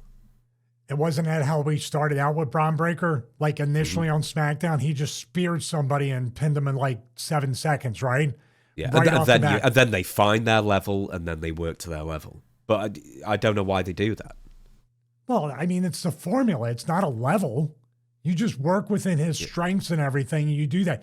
Now, I'm going to do an analogy here because this is something that you can repeat and have literally anywhere from 6 to 10 people that are interesting, have intrigue, the what if, who could win, we don't know, all being pushed going into Royal Rumble, WrestleMania season. If you did this, I'm going to use the analogy of Gunther and Cena, and I talked about it before.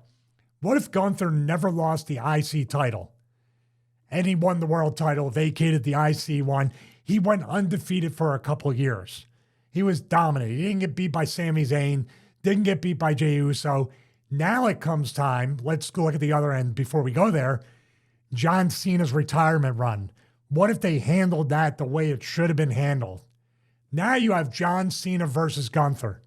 Who's going to win? We don't know. Maybe it's time for Gunther to lose after 2 years. Maybe Cena's going to pass the torch. But it's Cena's last match. He has to go out like people have to go home happy, right? But at least it led to intrigue and building of Gunther. Bron Breakker's the same exact case. From the moment he speared that guy on the opening on SmackDown before there was a lockup, that's it. We got Goldberg. Let's run with it. If they had taken care, and I'm talking about not putting him in the vision, not doing all this other stuff, but keeping him as a loner, just squashing people along the way, doing the Ryback treatment, 1 local, 2 locals, 3 locals. And like you said, maybe he fights for the U.S. title and he does a Brock Lesnar squash, like Brock squashed Cena that one time at SummerSlam. Oh my or God. the Goldberg Raven thing was a classic. Goldberg Raven, that was probably the best match Goldberg ever had. And most of all that credit goes to Raven for putting that together, 100%. But they still stuck with the Goldberg thing after that of running through people. So that featured match wasn't 50-50, but Raven got some shots in. There was interference. There was all this stuff to protect Goldberg. You can sprinkle that in with Bron. Imagine if they took care of Bron's push. What is he in with the company now? 12 to 18 months maybe? Yeah, on the main roster, I'd say so, yeah. Now you have the world title match on the season premiere of Raw on Netflix. You have Punk, who just won the title back not too long ago, and this guy that's unbeatable. Who's going to win? Going into Royal Rumble, going into WrestleMania season. Now we have intrigue. Who could have went over? Who should have went over? It's been booked 50-50 so much. Who cares, right? It doesn't matter. The belt's just a prop. That's the problem, too. The belt means nothing. This is literally still considered to be the consolation title. How do you differentiate the world heavyweight title from the WWE title? We still haven't solved that issue. The one thing that I guess, there's a lot of things that don't happen now that used to, is... I didn't even say who should have won. I'm still thinking about that. I don't think the match should have happened. I think this should have been saved. That's also a good point. You know, it would have been a better... I'm sorry to interrupt you. I know you had a thought. Who would have been a better match for the season premiere to get the most amount of casual eyes on it? You already know what I'm going to say. CM Punk versus Logan Paul. Mm-hmm. I mean, you didn't have any room for any more matches on the 2.5-hour show, I assume. No, there was just too much happening. Too many commercials happening and stranger things like weird camera angles happening. You know what doesn't happen anymore? Baby faces overcoming the odds. And I don't care if Bron Breaker's with a heel group. Dude, just baby face. What's there to boo? What's there to boo with Bron Breaker? They bark like they did for his dad, right? Yep. What's unlikable about Bron Breakker? He is a badass. He's the quickest guy on the roster. His spear is amazing. He at least used to brutalize his opponents, and everyone would go crazy about it. His promos are hit and miss, but when they hit, they're good. And that'll come with time. He's still really young. Mm-hmm. You know what? What's that to boo? You know what the biggest disconnect that they've done with him that still lingers to this day from the day he debuted? Why aren't you calling him Steiner? Bronson Rex Steiner is one of the best names I've ever heard. But what I'm saying is, why are you not calling Frankensteiner, his father, his uncle, the Steiners? His name's Bron Breakker, and people like, what?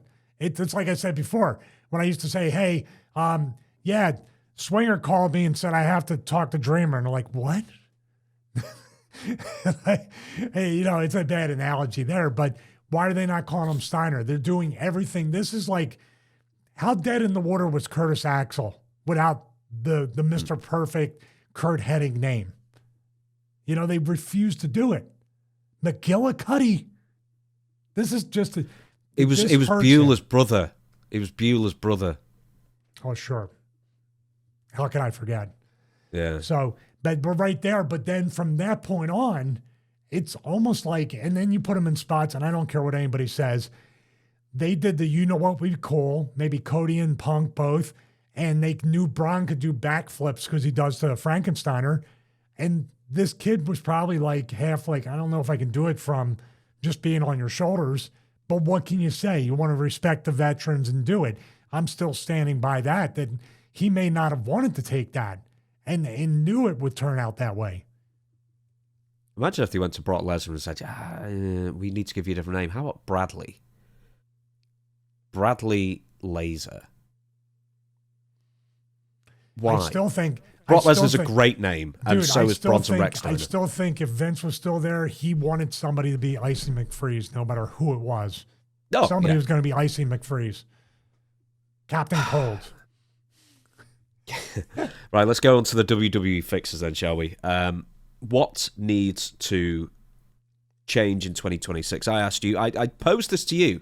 Or in fact, you posted this to me a couple of days ago, and I said, right, write me a list of the things you would like to see to improve WWE's lot in 2026. We've got a few points of each: booking, wrestling itself, and the production as well. I'm sure there'll be more things to be added in as well. We're going to have to do this not mega in-depth, in fairness, because we've got to, I think, 3 points in an hour and a half here.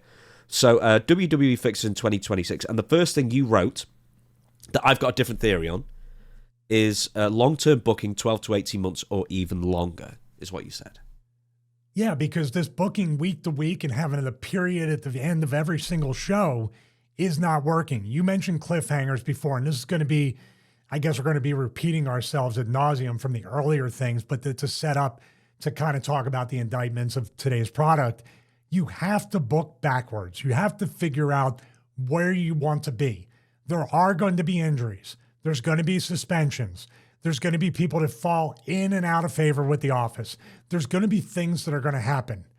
But do we have any sort of schematic right now, as we record this January 7th, 2026, for the Royal Rumble, for WrestleMania? Has anybody even mentioned what they want to do to get their shot at WrestleMania, to be world champion? Is anybody like building any momentum into Royal Rumble to say that there's not even mention of Royal Rumble? Now that they did the season premiere, now they're going to forget about the season premiere and Stranger Things and now compartmentalize everything to Royal Rumble. Or do the WrestleMania point to sign. They're going to bring the sign and point to the sign until April. But what I'm saying is, I know that things change. Plans change, pal. I know all this stuff happens. But there was a time where they literally had the book, and Vince and Pat would write everything down for the next year. There's that famous story about Ultimate Warrior. He knew he was going to win the title before him and Hogan were even at the Rumble. I don't even know how many months. Remember in the street interview, he said they brought me to Stanford. I was doing pictures and stuff. They took me up to the office. Hogan and Vince said, this is what we're going to do. That was months and months and months before WrestleMania. So they had it all written out, what they were going to do. Now, it changes, things happen, but you need to book backwards. It feels like, yep, another episode in the thing. What can we do next week? Well, what business did you build on? What do you have? Cody's story of 2 years, whether intentional or by accident, turned out to be the most interesting thing, especially from the time Rock whispered in his ear to WrestleMania 40. That was probably the most interesting WWE has been since I don't even know how long before that. It's interesting you bring up that example because it was the most interesting thing because nothing went according to plan. And they were really reactionary because they listened to the crowd. They realised they'd messed up. Therefore, they pivoted, which isn't that the word that Triple H hates? Oh, yeah. Mm-hmm. Despite the fact that they pivoted, absolutely. And the fact is that they pivoted well. And I sort of kind of think in my mind that booking... Okay, have the framework of 12 to 18 months out, what you'd like to be for the next WrestleMania, whatever. But I always like the way Dutch does booking. And the way that Dutch did booking was that he'd leave it until about 4 hours beforehand. And he'd get to the arena and just he'd feel the mood of the crowd, and then he'd think, well, we did this last week, maybe we should do this week, and this week. And he'd do it really kind of lackadaisical. I think he kind of overhypes how little thought he put into it, because obviously he would have put a lot of thought into it. But he was really reactionary and listened to the crowd, and that's one thing I'm pretty sure WWE doesn't do. And I don't think that many bookers can do it that way, but Dutch could. And I think that's a way that's also a viable way of doing things, is just, get to the arena, look around, think, oh, well, they seem to like this, they responded to this last time, why don't we do this, that, and the other, make them a match card on the fly. Not on the fly, but, a few hours beforehand, these promos. Do you remember what you said last week? Yes, well, wouldn't it be good if we did it this week? Yeah, go on. Well, that's the stringing along and connecting the dots. I have no doubt. I know WWE probably puts together these matches the day of if they're not promoted heavily, and sometimes they even change those. Remember in the past? Hey, but sometimes you need the pressure of time as well, because this is a completely different example. When I've written scripts for interviews, I do them 2 hours beforehand, because when I used to do them, questions and formats, when I used to do them days in advance, I would overthink about it. I wouldn't get much done because I'd think, well, it's several days, I've got time. And then I'd go back to it constantly and amend and change. And generally your best idea fleshed out is the one you have, I guess, nearest the time. Because you've got the pressure, you've got the time, you thought about it in your head for longer, you get it all down, and then you do it that night so it's all fresh and ready to go. Maybe it depends on the person, I guess. Well, also, then you don't have to make these writers work 80 hours a week. What are you doing then? I kind of push back a little bit. I get that. But the thing you're talking about is after we have the skeleton and the blueprint of what we want to do, who we want to do it with, and this goes to building characters, going back to the old format of vignettes, locals, building up, first storyline. The Randy Savage blueprint is what I talk about all the time. That is the best way to do each and every talent. If they fall on their face, they don't get over, they fail, they get suspended, they get in trouble. you start to weave in and out and you try to figure out and you insert people that are waiting on deck that can fill in and do whatever. But you need let's say 12 months, because that's what I heard with WWF back in the day. They would book WrestleMania to WrestleMania. Now we have a blueprint, a skeleton. Now, when you see, okay, we did a TV and we weren't expecting this person to get that kind of reaction. What can we do?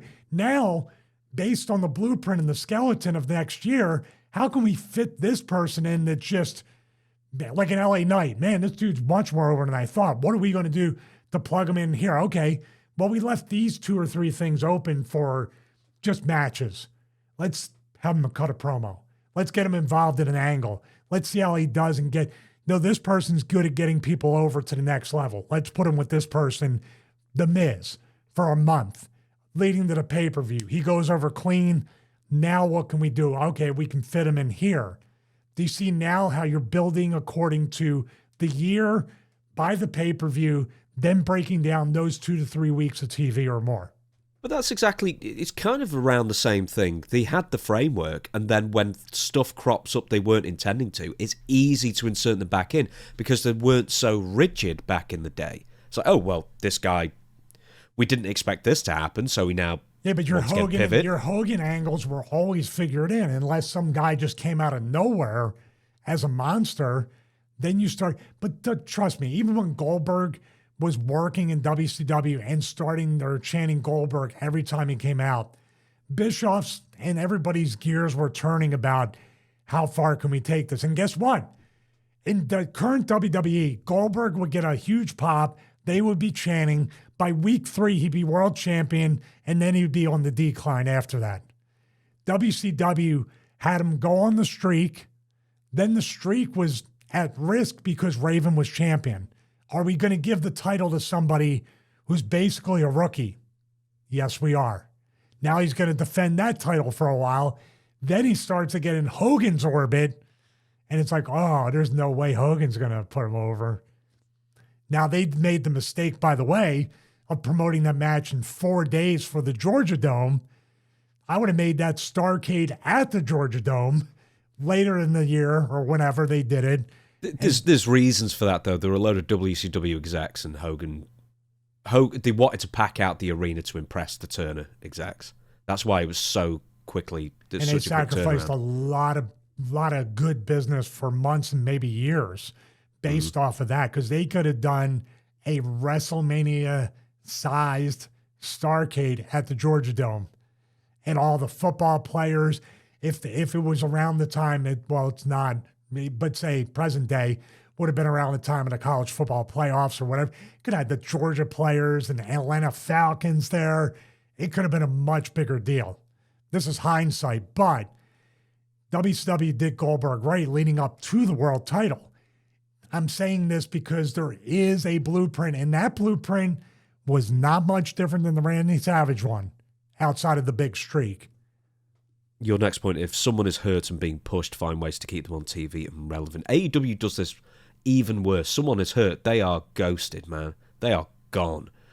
But WWE's now doing this. Like, Dom's not been seen since his shoulder injury a couple of weeks ago. And it's not even a serious shoulder injury, so we know no surgery is required. Why isn't he just at TV every week? You just talk. Same with loads of other people. CM Punk, when he got injured, they kept him on TV. That did him and Drew a huge favour in hindsight. Even when he was hurt the first time and he was on commentary for how many weeks or months, he got over.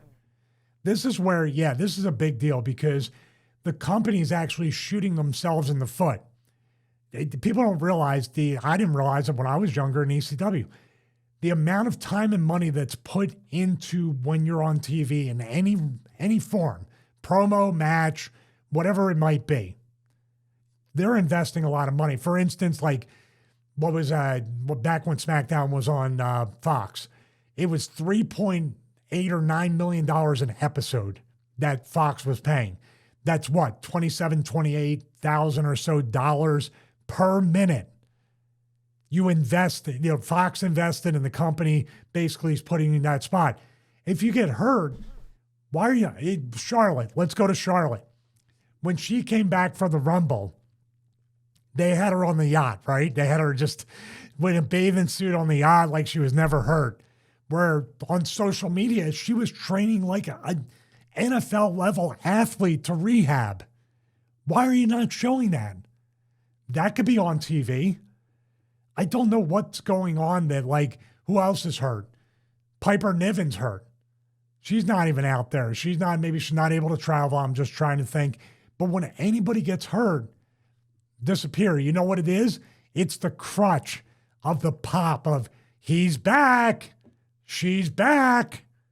That's what the way WWE books this, or WWE. Yeah, but they're doing that with LA Knight now. He's not hurt. They just, for some reason, thought it was a good idea to, I guess. I don't know if something personal's going on and he needed some personal time, but he's not injured. They're just taking him off TV for weeks. No, and everyone's forgotten about him. I mean, do they reference it much? When the vision's on screen? Since he got tsunami'd onto the thing. Yeah. Here's the thing you do then. They probably have done this for other people that weren't hurt or were coming back. Then what you do is when people come in, they're at a certain level, as long as they don't change their look or anything, you get them in there for vignettes, for cinematic things, for whatever you're going to do.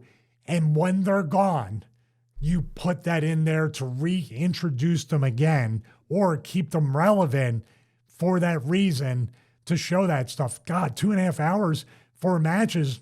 Yeah, you can do some vignettes. I just feel like that there's such a start-stop mentality that people now have to look at the Street Profits. How many months have they been off TV? And how much time did they put into them before? That's a good question. I forgot they existed. But did you see what I mean? We're paid to do this, and we still forget about the talent. I'm just going to look when they last wrestled. October. Why are they off TV? Why is Bianca Belair not on TV? What are these people doing? In other words, there's that old analogy, like I said before, when I used to watch wrestling when I was a kid, and there would be people that would come on TV from time to time or whatever, and I would just say, well, these people don't care about wrestling. They don't want to be good. They don't want to be a star. Like, do you see how, and this is as a kid thinking that. So LA Knight and all these people, they must not care enough to be on TV. The Street Profits, they don't take it seriously. These are subconscious thoughts from the fans as they're, and like you said, I forgot they even existed. The wrestling itself, the first one's keeping track of wins and losses. Here's the problem with that, is that wrestling promotions have tried to do that before. AEW's tried to do it twice. And then what they end up doing is realizing that they're not giving certain people with a 10-match win streak a title match, but then they'll have somebody who's lost twice in a row, then all of a sudden they're in a title match, like for the tags or whatever it might be. It's all fine keeping tabs on wins and losses if they then have consequences. I'm glad you put that. I made that vague on purpose. It's not TV front facing. I'm talking about creatively. If I'm sitting in a meeting and we're trying to protect all the talent, maybe in a 50-50 booking sense, to try to get everybody over or try to figure out who we're taking care of and who we need to protect a little bit more. Do you see what I mean? The talent knows, but if they keep track of it in management and creative, they go, man, you got this guy losing like his 13th match in a row. Is this the angle? Is this the gimmick? We put money into him earlier. Hey, is this a story? And obviously you'll get fired after asking that question, but it's still a question. I'm talking about backstage, creative meetings, the unreal stuff. Hey, does anybody know why we took LA Knight off TV and he's just disappeared? We put a bunch of money and time into him. There needs to be a devil's advocate to basically really advocate for the talent to all look like stars, even the ones that are low-level ones. It's like the NFL. Even a practice squad NFL person is a better football player than probably 90% of the people out there. We need to make that something there, these guardrails to protect everybody. So I meant more in meetings, backstage, and almost in a way so the talent doesn't go and say, guys, I've lost 13 matches in a row. Now you look like you're complaining. Next on the list is have more enhancement matches, but I'd like to add a caveat, and you tell me what you think about this. Everyone from the top to the bottom of the card must participate, apart from maybe the WWE champion. Everybody at some point, if they don't have too much to do, has to do enhancement matches throughout, or else it's just something for the lower level guys, and therefore not as important. Could you explain, like, and be a little bit more clear about that? Are you talking about that everybody should have the get-over match from top to bottom? Yeah, okay. So let's say you've got 2 enhancement matches, squash matches, an episode. Drew McIntyre should participate in one, and then B-Fab should be in one, for example. Like, it doesn't matter where you are on the card, you will win an enhancement match or a squash match if there's nothing to do with you that week, just to keep you fresh, to keep you dominant. Lost a big match. Yeah. If you lost a big match, you get over, cut a promo, I'm not done. Yeah. Drew McIntyre or somebody that just suffered a loss, maybe at a pay-per-view or some major show, you know what I mean? Or Bron Breakker should now run through everybody leading up to the Rumble and past that, right? We need to get him over again and keep him strong. I would say a roster member that already has a push, that's in a position that needs that win to get them back on track. And the number one thing should be somebody who just came off a string of vignettes and now he's going on and we're getting this guy over so you can become familiar with the character, the move set, and especially the finish. I always think that's a really great way of debuting a new finish, is an enhancement match. Oh, well, this pins this guy. Let's see how it will it pin a guy of a certain level? Will it pin a guy of the next level above? How effective is it? I always like seeing a new move. You know what else it does? You have a pipeline now of indie workers and unknowns that you can actually get a look at and say there is some potential, has a good attitude. Let's bring him back for more jobs and everything, more, enhancement matches. You know what? We're going to give him a week at the Performance Center and see how he does or she does. You know what? We're signing him to NXT. How many full-time wrestlers, you did 2 videos on it, right?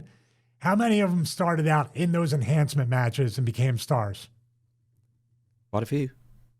Very few of them actually stayed with the WWF as enhancement, then got signed. Most of them had to go somewhere else first. That's what it was. You go to the indies and smaller promotions and get over. Yeah. Yeah. You can't stay there because the stink is still on you, no matter what your name is. You got to go away, get over, and come back. Drew did it as Drew McIntyre.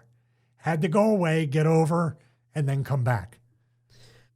I'm going to skip around with a couple of these. Shorter and more matches on television. Absolutely. You have the greatest. Every company right now has some of the greatest athletes that this business has ever seen. Why aren't we showcasing it? Why isn't this an infomercial for action, for drama, for suspense, for violence, for all the things you said the Attitude Era might have been, or the Crash TV?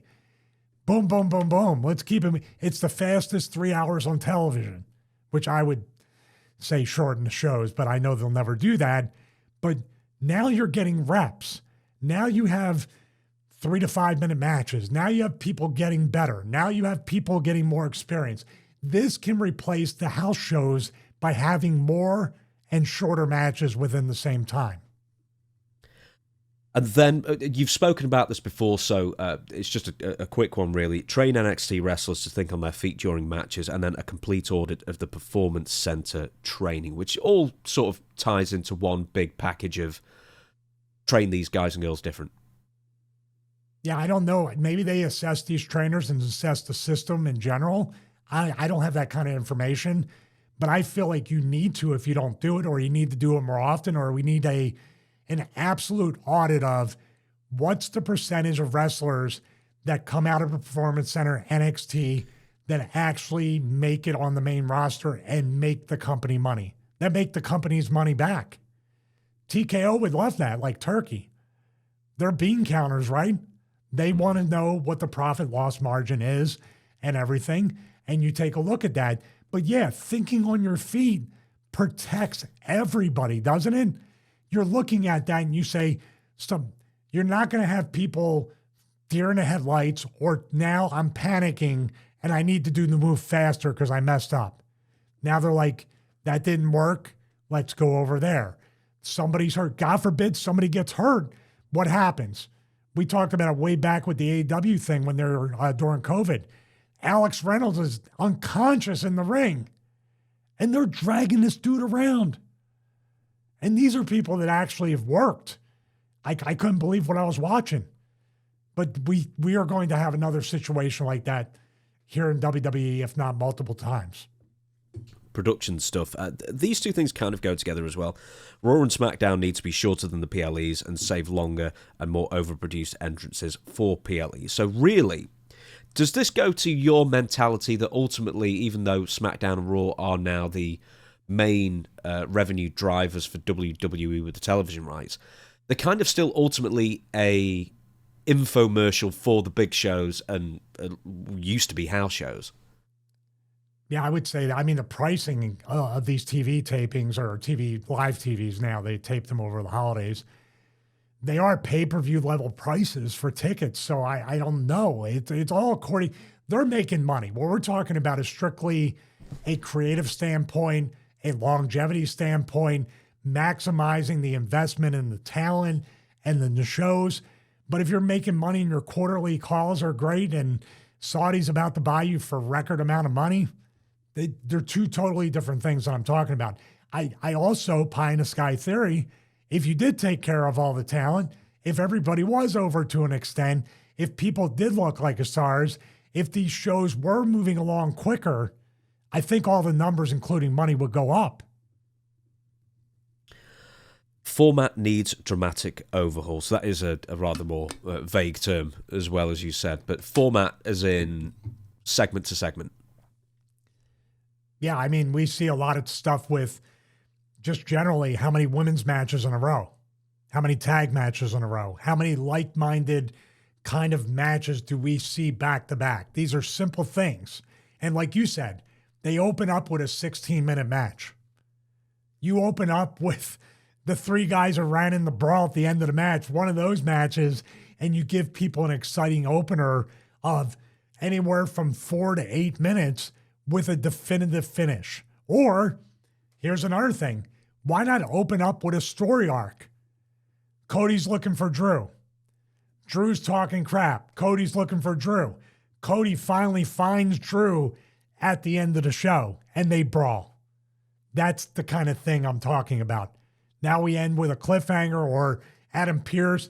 That does it. Next week, you guys are in a cage. The format needs to follow. The Attitude Era was great for this, even the Ruthless Aggression Era. What did they do on each episode? They had a theme. Austin and McMahon. This guy looking for this guy. This guy got laid out last week. Now he's looking for revenge. Other things going on, and these things can be strung together to the pay-per-views, to the season premieres, to the other specials they have. The infomercial are the ads for the products, not the infomercial for the actual product of wrestling. I mean, what do you think about that? I know it's vague, but the format's out of control. Well, that's how Dutch used to do it in Puerto Rico. He said he would always have a running story going through the entire show, and he would cut it up into like 8 separate segments and have it in between every single match. And you would always have, it would be a story from A to Z in a 2-hour show. Then you would have the cliffhanger to take you to the next show as well. So it would always give you a reason to keep the television on the entire 2 hours, so you don't miss any part of the story. And once again, he was coming up with stuff within hours. This stuff's and not you go, hard. oh, just try that. It's not hard. It's not That's hard. one man. That's one man doing all this. And he was producing 4 hours of television a week, and all he had was his own brain, and he was a performer. All he had was his own brain and one dude he used to run the ideas by, just as a sounding board. That's one person. Here's the biggest indictment of what I'm talking about with the format and not having what Dutch did so well in Puerto Rico. And Dutch did it in TNA as well. So he's done it multiple times. I was going to say, when he was allowed to, when he had creative freedom, he did it in Puerto Rico and he did it in Florida. that's a big, well, there's not much creative freedom in WWE for the looks of it. What have they done more than anything that makes you go, why would they do that? The biggest draws of the night, of the company that you're tuning in to see, and you would like to see a little bit more of, like strung out throughout the show within a story arc. How many times did Brock Lesnar come out in the first segment, do whatever, and then you don't see him again? How many John times? Cena was doing that. John Cena was doing that this last year. He was doing it loads when he was turned up in the first segment or wrestling in the first segment, and he was gone. Didn't they do it? They've done it with Punk. They've done it with Rollins. They've done it with Roman Reigns. They put him there first, and then you never see him again. They got flights. I mean, that's great from a talent perspective. I would love to get out of there after the first match. But as a viewer, what do you remember?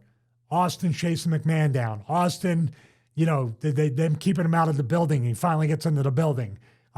There's also that Spirit of 76 thing where throughout the show, like the New Age Outlaws and Funk and Mick Foley were doing something. Then they took them out and sent them to the hospital. Then you see Terry Funk coming down with a hospital gown and an IV on the pole. Remember that? Leading up to WrestleMania 15, I think, the dumpster match. It was 14, and watching that back as an adult, I hated that because that kind of negated the horrible fall that they took. You know what I mean? Because they were back in the comedy angle at the end of the show. They stopped the show for like 20 minutes just to have people crowd around them, and they were doing what WCW had done, almost like when the NWO started coming on the scene, and it felt like a real attack. The Rey and people Mysterio thing at Disney MGM, right? Yeah. I'm just saying, I'd rather go in that direction, and then you say, okay, got to pull it back, than saying, okay, one segment, you're done. Enjoy the next 2 hours, 45 minutes. We need the authority to come back and open up the show.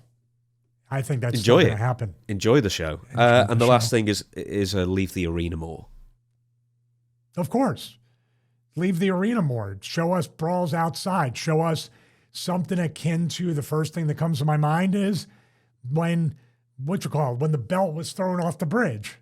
And other things like that. The brawls outside, going to people's... I know it's just the thing with Cody and Drew, when they literally went to like either an Airbnb or an open house and snuck in and filmed it because there was no furniture. You remember, did you see that? Yeah. They just had the one patio. I'm talking about, Steve Jobs was a minimalist, but there wasn't even a lamp in that place. But that's what I mean. Really, really leave the arena much more and show us stuff. I know for the house is one thing, but you're going to have many more matches. You're going to have a story arc to cover. And who's to say you come from outside the arena and spill it into the arena towards the end of the show?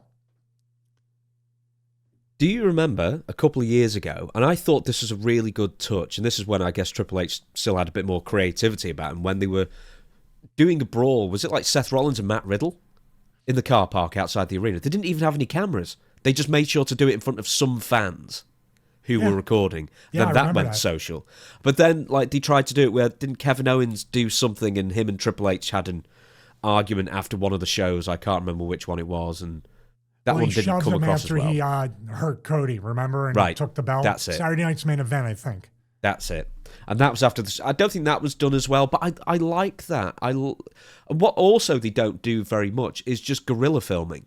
Just go out into the streets and just figure something out on the spur of the moment. It might be funny or it might be interesting. Hey, by the way, going back to our point about keeping them on TV, after all the time, energy, and money invested in this guy, you forgot even existed. I forgot even existed until you mentioned him, Kevin Owens. Mm-hmm. He was at ringside for Cena's last match, right? But that's the only time you see him. With Michelle McCool, though. Well, with her, yeah. I love that podcast thumbnail you showed on the James Romero channel. Well, that she's front and center in the Undertaker AJ podcast. And Taker, she looks like she's 7 feet tall. They were just way back here. Oh, my goodness me. That is a big she's coming back. Me. Hey, she's coming back. Well, I cannot wait to cover that. It's great for my views, I tell you. Let's get to some news. I want her and Travis Scott to team up, and we will have AdSense out the wahoo. The wahoo? Well, I don't the McDaniel? Yeah. Well, see, you remember him, but you don't. You remember him, but you don't remember the Street Profits. Aha! I don't have enough of these in here. So before we shut down the show, we've got a couple of bits of news that we always like to refer to, and the first bit of it, if I can find it here, last week, I believe we did a special, almost emergency edition of the Stevie Richards Show, a bonus episode on news, and one of the things you talked about, Stevie, was the Wiliam Regal tweet that quite a lot of people reacted to, including pretty much everybody in the business was very positive towards the concern that Wiliam Regal had expressed. There was a load of tribalism nonsense kind of thing, saying how dare Wiliam Regal ever criticise anybody that isn't within WWE, because that's who pays him, and, that usual stuff as well. But Tony Khan, of all people, actually referred to in an interview he did recently this tweet, or he was asked about this tweet, and just to refresh people, it was the Jon Moxley-Kyle Fletcher spot in AEW. Basically, it's a suplex off the top rope, almost like a head and arm kind of thing. Kyle Fletcher landed right on his neck. Could have been a complete disaster. Then, the day after, Regal posted the following, which I'm going to give in highlight form. I broke my neck twice, 1993 in the ring and a car wreck in 97, stupidly never told anybody. After Misawa-san passed from his neck problems, I thought it would stop high-risk moves involving the neck. But it's got worse, and whenever I talk to people about them doing it, it doesn't hurt. Believe me, it will. I have people close to me now, Bryan Danielson being one, who is suffering daily like myself from his neck. It's a daily misery, and sleep and every other aspect of your life is more hard. Money and whatever nonsense fame is supposed to be is not worth the pain or supposed two-evening glory you get from these ridiculous moves dropping yourself on your head. The vast majority of fans don't know the difference between a vertical suplex and a brainbuster, and that's a far tamer move than many I see now. Wrestling done right is hard enough, but broken necks or death are not something you should think is tough or cool. It's idiotic thinking.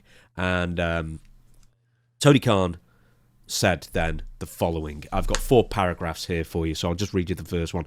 Pro wrestlers are always taking hard-hitting and high-risk chances. That's one of the things that makes pro wrestling so exciting. In AEW, we've been able to have all these great events, and we've never had a career-ending injury like that from our wrestling.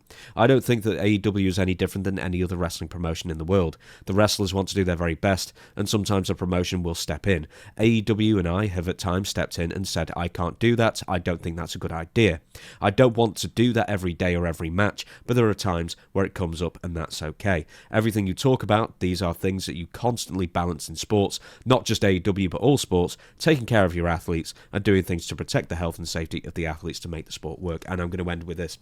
I thought World's End was great, and I thought everything about it was wonderful. And if anybody was talking about Kyle Fletcher versus Jon Moxley, that's one of my favourite matches of all time. And it's all subjective. Best match is always in the eye of the beholder. I do think it's something to be really proud of AEW to hang our hats on. How fantastic a year that was. All our wrestlers are doing well, and what AEW accomplished in 2025 going into 2026. Boy, did he miss the point. That's one giant miss of the point that Regal was saying. And basically, it's sounding like the culture starts from the top. Do what you want. Well, I will say this. The one thing that stuck out to me is that Tony Khan is extremely good to his roster. He pays them. He gets, as far as medical attention and health-related stuff, what I've heard is he takes care, exceedingly good care, of the talent. Maybe that's what makes them want to literally run through a wall for him, and really try to put the best product out there, what they feel is the best product, and take these chances. Other than that, yeah, it just seemed like a lot of word salad, and it wasn't even touching on the point or putting over Regal for having a bunch of experience. He could have been very gracious and said Regal was a really valued, respected member of the AEW family when he was here, and I'm sorry to hear that Regal is going through all these physical things. And I don't want that for my talent either. But it really just seemed like he basically said it happens everywhere. And I know in football, he runs the Jacksonville Jaguars, and they're basically on a playoff run right now, or about to have a playoff run. So he's looking at all that stuff, but he also has the soccer team. But I don't think the level of injuries, I'd put football maybe close to wrestling, but at least they wear protective gear. Wrestlers don't, and these spots are exceedingly dangerous. I don't know what to think of this. And like you said, he did it on a podcast. It was just kind of a random show or anything like that. It wasn't even like a media scrum for AEW or anything like that.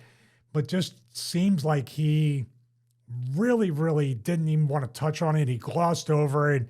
And this is everything that's great about AEW. Hey, AEW is no different than any other sport. Just as dangerous, but we had an awesome show. Did I encapsulate that correctly? It's also the bit where he said, I loved every single bit about that Jon Moxley-Kyle Fletcher match as well. Are you reading between the lines on that? Well, Like, hey, I loved it. I don't care. That spot was awesome. Do you think that's what you... Well, that's basically what I'm getting at, yeah, because if I can find the exact quote again, I'm sorry. I thought World's End was great. I thought everything about it was wonderful. If anybody was talking about Kyle Fletcher and Jon Moxley, that's one of my favourite matches of all time. Best matches. But he's talking about if he thinks it's a good match or not. Nobody's arguing that point. People are arguing the point of whether that one single move should have even been discussed, let alone executed, when there was such a high probability of somebody getting seriously injured for no reason. That's Regal's point. Well, you left out the one sentence in between. It's all subjective. No, nothing is subjective about that move being dangerous and high risk. Not in the high risk work sense. It's really high risk. And I think Kyle had said what was on Chris Van Vliet, friend of the show. Didn't he say, oh, I'm fine? Or he said he was fine afterwards, or there was a question about these kinds of bumps and spots. And it was very much a, I'm fine. No big deal, right? Which also misses William Regal's original point. It's like, you might be fine today, but keep on doing these kinds of things, and in 10 years' time, you will have essentially, or most likely have, life-changing or even debilitating problems for the rest of your existence. Yeah, I mean, it's a tale as old as time. This generation that's currently wrestling is going to say the generation before them and the one before that, no, nothing. We're trying to take away all the cool stuff because we didn't have cool stuff when we wrestled. When we wrestled in ECW and people were saying the things they were saying, what do you know? Of course, we were trying to Raven had conditioned me and trained me. We're doing all this work to get noticed by WWE or WWF at the time and WCW. It wasn't to be an ECW lifer. You know what I mean? We weren't there to spend 10 and 20 years in ECW. We knew we had to do something to get noticed, but not week in and week out like that. And like I said before, for people that say, you were an ECW guy, you're every bit as bad as these guys. Do I have to remind people? You make fun of me for what I wore and being a complete joke and a comedy act. But then again, I was doing Taipei death matches on the same show. You can't have it both ways. So I look at it this way, and I don't mean this with any kind of apathetic attitude, because I do care. And I want these guys and girls, like I said, to be safe, to stay healthy, and make much more money than I could have ever hoped to make. But I take very much a George Carlin type of perspective now on it. We watch it, we talk about it, we're paid to commentate on it and break it down, what went wrong, what went right, botch watch. I have to disconnect myself. I can't worry about these people 24/7.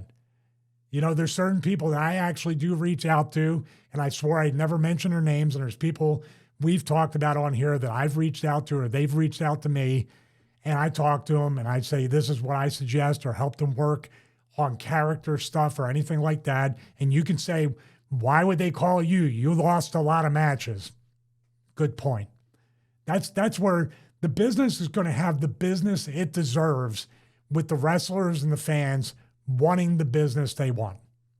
Man, that's a lot of wants and this and that. But in the end, they're going to get exactly what they want, what they desire. And you know what they're going to do in the end? Great. What now? Top it. And we're going to have somebody die in the ring. What worries me about this quote from Tony Khan is that you said it just felt like he was just brushing it all under the rug and then just going into PR mode. He knew the exact answer he was going to give before the question was asked. That this is a very rehearsed answer. It's the same answer but it's the same answer he gives to everything. It's just AEW is great, or he doesn't answer at all. For legal reasons, I can't answer. It's why I think I understand why he does it, but like he won't. For example, he'd never let me interview, for example, because he knows, I'm sure, or would figure out that I'd challenge him on things. And the only interviewer he went with was Ariel Helwani not too long ago for a second round, because the first one was a disaster. He went back because Ariel said he would never do that again. It was absolutely the worst experience and the worst interview he's ever done. I remember that. Yeah. No, he was in studio not too long ago, and it still wasn't a great interview because was still pretty evasive and stuff. But this is why he seems to only do these really random, like low subbed or low listened to podcasts or whatever, because I guess he knows that they're very friendly towards him, and that's why he wants to do them. Yeah, but why would? Which I understand the thought process, but it's useless. The dude's super it's a completely busy. Useless thing. He's as busy or busier than anybody. He's probably busier than Triple H, because Triple H isn't running an NFL team and nor a European team for football as well. He's doing all that.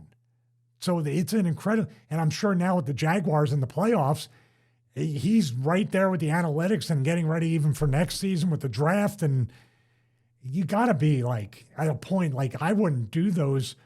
You're probably better off not doing any interviews at all, especially on stuff like this. Yeah. It's funny, I was just thinking about this. Between us two, we probably turned down more interviews than he has in the last couple of years, or requests. That being said, though, it's just basically like, oh, well, I loved it. I mean, carry on, just let them do what they want to do kind of thing. But it's like, surely, if you're really paying attention, you've got to tell your producers, you've got to lay down the law and say, look, can we not drop each other on each other's heads? Accidents are going to happen regardless. Can we not up the ante? Can we not up the odds on this? It seems kind of... Because WWE does do that. They won't let people do certain things. And they're getting injured enough. Everyone's having their shoulders injured somehow in a row in a bunch of freak accidents. So it's dangerous enough. I mean, I got to echo what I said before in a different way, that, when I say I disconnect, because it'll drive me crazy, because I don't want to see anybody get hurt. I don't want to see anybody lose their livelihood, or say I'm fine now, then they get to be my age or Regal's age, which is close to each other, and say, man, I wish I listened or anything like that. And it's just, they're going to tell when they're the ones, having the issues like myself, Regal, and everybody else who wrestled in this generation, and they try to tell the next generation, guess what's going to happen? The same exact thing. This vicious cycle will never end. And like I said before, that somebody could literally die in the ring, as far as from a move or a Misawa type, internal decapitation. They'll peel back a little bit, but maybe it takes 6 months, maybe a year. Guess what'll happen? It'll creep back in. It always does. We've got to end on this. So a week or so ago, a post on social media was made. It was a review of one of Ric Flair's cameos. The reason I'm bringing it up on this show is because I did a video on it and then specifically mentioned you as sort of the converse of the complete opposite of Ric Flair in pretty much every way in wrestling, as far as cameos go, and pretty much everything else, I guess, or at least a lot of things as far as work ethic goes. Now, the original review was this. We do not have the video to accompany, I'm sorry, but it says, yo, I paid $600 for Rick to sit in a restaurant blasted out of his mind and say my dad's name wrong. I paid him to say Merry Christmas to my father, Buff. He called him Barf and just read the instructions word for word. I'm super disappointed I spent money on this. I would have got someone who actually puts the effort in for $600 to a regular person. That's a lot of money. I'm not going to give a Christmas video to my father with his hero calling him Barf. Well, we wished Barf a Merry Christmas and Happy New Year in the lower thirds last week or the week before. So, did we? Yeah, I always get the lower thirds. I wished him a Merry Christmas. You wished him a Happy New Year. And I even commented on your video, Merry Christmas, Barf. It's just, it's like that and bought. It's just bananas. What? Okay, right. So for people who don't understand exactly what Cameo is, and you're on Cameo, we're going to plug it to death, I'm sure, as well. I have Ric Flair's page Okay, then. So this review says the notes. So if you're doing it on your phone, do you have a camera on you and then you get the notes at the same time on your screen? Well, what happens is what I do, I'm gonna do this actually for my new intro video to Cameo, because I did one way back when we lived in Georgia. So I'm gonna update it and show people what I do to make the Cameo. So people think that wrestlers are gonna steal it. Trust me, they're not gonna steal our workflow. They get every one of my friends who I tried to show, they give up after a minute too. Okay, so basically, I will get the Cameo video request on my iPhone. I will read it. I will copy the request. Sometimes I will put some of the bullet points, or I'll write my own bullet points into the teleprompter, because I can look right in the eye of the person I'm talking to. And at the same time, I just have a reference. I don't like looking down. I don't like breaking eye contact for anything, unless it's something to where I say, oh, okay, you want me to say this and whatever. But what I do is I use either Ecamm Live, I use the Rodecaster Video. I don't use the front-facing camera. I use my DSLR, my mirrorless, my own Sony a7 IV. I shoot in 4K, and then I put it down to 1080. So if I need to zoom in, I get a bunch of resolution and clarity. I use this RodePod mic, the same setup we have for the show. That's the easiest way to put it. If I need to and I can't get to anything, by the way, just like Sergeant Slaughter, I carry my camera and I carry this microphone everywhere. So if I'm away and I have a 24-hour request, I will still give you the best quality I can off the mirrorless camera, of the best audio. And then what I do is I basically use my iPad, my laptop, or my Mac Studio. God, people are like, just tell us that you use better quality. I get excited about this. But I want to make sure that I turn it around within that 24 hours with quality. So also what I do is I put it in DaVinci Resolve, and I use my plugins to take any echo, reverb, thinness. I EQ the audio. Then I upscale the video in Resolve, and then I put it out there and then get it to the person. Oh my God. Okay, what do normal people do? What does Ric Flair do, for example? Not that he's a normal person. Stay her girlfriend. That's what What's even more confusing is I'm pretty sure that video's to a guy. Yeah, exactly. Hey, by the way, for anybody out there, there's mic systems out there to plug right into your iPhone and then clip-on mics, and like the Hollyland, yeah. That you can get some of them for like $40 and get really, really good audio. That's the audio is way more important than video sometimes, most times. So you want to be able to hear what he's saying. Or maybe maybe if he had a worse microphone, he would think he said buff and not barf. So congratulations, Buff Bagwell, on having a kid. I know. Who knew? There was another buff in after all this time. Get ready for the lawsuit, barf. So, with the rest of these videos, you go through the review. I don't know if you want to bring up on the screen, but if you go through his reviews, and a lot of people have posted the videos and the reviews, I guess that is the purchaser's prerogative, is not only review it, but like allow it to be public in the review section. And there's so many of them. And aside from going to there's the surface of the sun one. Quality of the videos. Yeah, that is the one. He is molten. He is at the core of the earth there. The angle he uses as well, I've got to say, what did I say? He looked like Chet from the end of Weird Science. He looks like this cone monster blob because of the angle as well as everything else. He's always doing them in a taxi. He's always doing them in a hotel lobby, or even worse, he's always doing them in a packed restaurant where he's already had an absolute skinful. And the one other thing that people keep mentioning is that he's quite clearly done no preparation. He is just getting him out there, reading the notes verbatim while keeping his sunglasses on so you can't quite see his eyes following the words. You know what that cameo reminded me of, and I didn't say it? The one with Barf and everything and the other ones. Is he turning into Barney from The Simpsons?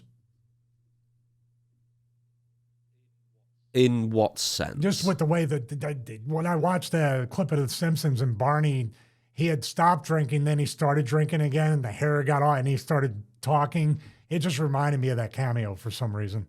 I just know you're a Simpsons fan. I was thinking like he could only fly a helicopter when drunk. That's one of the later ones, anyway. We have to get to the 1-star one with the wedding then. So anyway, after scanning through some of the old Cameo reviews, and there's quite a lot on screen if you can see them now, there's a 1-star review that somehow was even worse than the Barf one, and apparently he was charging nearly $1,000 at this point as well. There it is. Because he somehow gave, and once again, the audio quality is a shambles. There's people talking all around. You can barely understand him. Even if it was in a completely silent room, you could barely understand him because he's slurring so bad.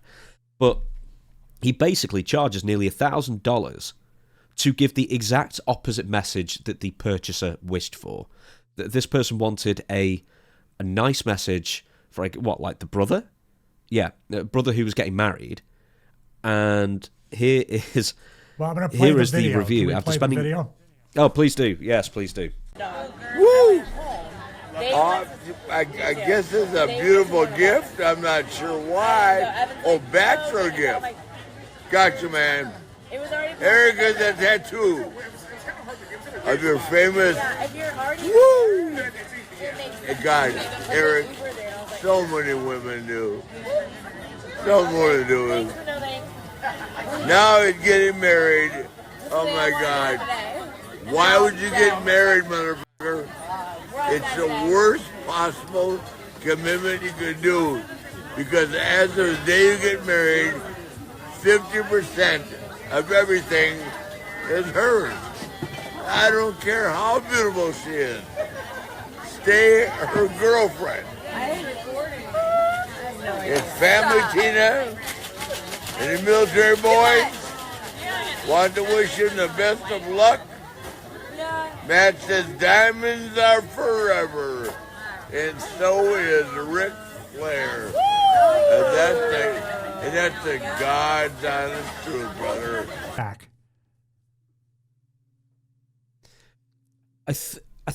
It doesn't matter. It doesn't bother me. Drink it is his life. It's whatever.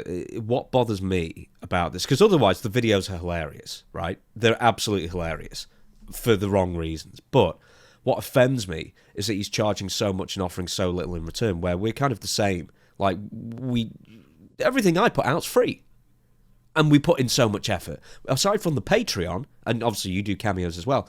Everything is free, and we agonize over this, and we put in so much effort with the formats and the recording and re-recording and getting stuff out on time and everything like that. And like we're working 100 times harder, or you're working 100 times harder for about the same as what Ric Flair's doing for nothing. And it's almost like he's treating the fans with complete contempt with this. Like he sees them as marks, and that I find completely unacceptable. That he's stealing money when he's posting something like that for nearly $1,000 or whatever, and they can't even use it. If you're spending this amount of money on a celebrity to give you a message, that's something they're going to treasure forever. That's something they've saved up for, most likely, or for a really, really special occasion. And then this dollop of shit that he leaves you afterwards, feeling cheated and out of pocket. Does Cameo have a returns policy or a complaints policy? I do not know. I've been lucky enough and blessed enough to never have to go that far with customers or people I've delivered cameos to. I want to say this before you reply to that, because I know you want to reply to that part. Perception is reality. That's the number one phrase that's been repeated throughout my entire wrestling career, and even now into whatever chapter we're at now as commentators and analysts. Ric Flair is a multi-time world champion. Ric Flair is a legend. Stevie Richards is a nobody. Stevie Richards is a jobber. Stevie Richards is nothing. Therefore, and these are the people in your comments, James, and that's fine, because it's perception is reality. And you know what? If you want to pay $600 or $500 for a Ric Flair over me because of what Ric Flair gave to you with the business, go right ahead. But I dare say, too, there's a lot of people in those comments that also said they would order a drunk Ric Flair cameo, which is basically Rick is a joke to them. And he'd say this. There's even people that said, James, you got to get Ric Flair to like do a cameo for you where he's talking and saying, because he reads it word for word. So you can get him to say whatever you want. Except getting married. I'd probably put like really complicated. I wouldn't recommend that. Yeah. I'm thinking about getting divorced, Rick. Woo! Oh, let me tell you. Let me hook you up with a lawyer. But what I'm saying is, I understand. There's a clip coming up whenever in the next few days about what do I know? What do people care what I have to say? And that's completely fine. We have an audience that appreciates the content, appreciates the effort, and it's a 50-50 thing. Obviously, we're doing the effort that we do and put into everything we do for the audience so they can have the best quality presentation and everything, but selfishly, we do it for our own fulfillment as well. because we know we're capable of delivering that. And Rick and everybody else is capable of it. But like I said, wrestling trains you to be as lazy as possible, to put the least amount of input. And what happens in wrestling when you do that? You actually get the most amount of output. After that, doesn't really translate all the time. But it's worked out for him. Who are we to judge? He's in his 70s. He's got this far being Ric Flair. It's whatever. Woo, as Bret Hart would say. Woo! Hey, he put this pizza joint over. I'm going to go put that pizza joint over very soon on a cheat day. It is not far from where I live. How many minutes drive? Oh, I'm not telling you. It's within 14 hours. I'm from parts unknown. I sent you parts unknown, by the way, in New Mexico. I saw that on a live cam. I did see that as well. I think it's next to the OnlyFans store, where it's actually only got fans in it. Oscillating ones. Right. On that basis, everybody, thank you so much for watching. We might do Roddy Piper Part 2 next week. I don't know. We're probably going to have a Royal Rumble special coming up quite soon as well. I'm not sure we're going to do a watch-along, but I tell you what, it's finally one of the PLEs that I can actually watch live instead of being at 1 a.m. start, so that'll be good because it'll be on Saudi Arabian time. So anybody within the sound of my voice, thank you so much for watching. We're out again every single Friday at 2 p.m. Eastern, 7 p.m. GMT, or British time, whatever you want to call it.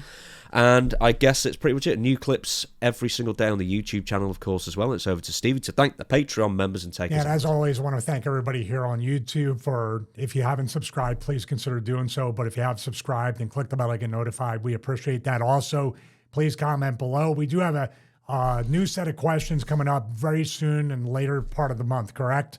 Where we're going to ask people more questions. Yeah, I think so. So we've got this one, we've got next one, we've got one more after it. And let me just give you the dates, for goodness sake. I'll tell you when the question. While you're doing that, I want to thank everybody on Patreon. Remember, watch-alongs every Monday, 9 a.m. Eastern time here in the States. Also, show notes every Wednesday right before we record. I put them up, schedule those for Wednesday morning. And then the show before the show, if you want to hear James and I talk about current potential business, production, other stuff, and even commentating on the Maxine Dupre Becky Lynch match before we watch it on Patreon.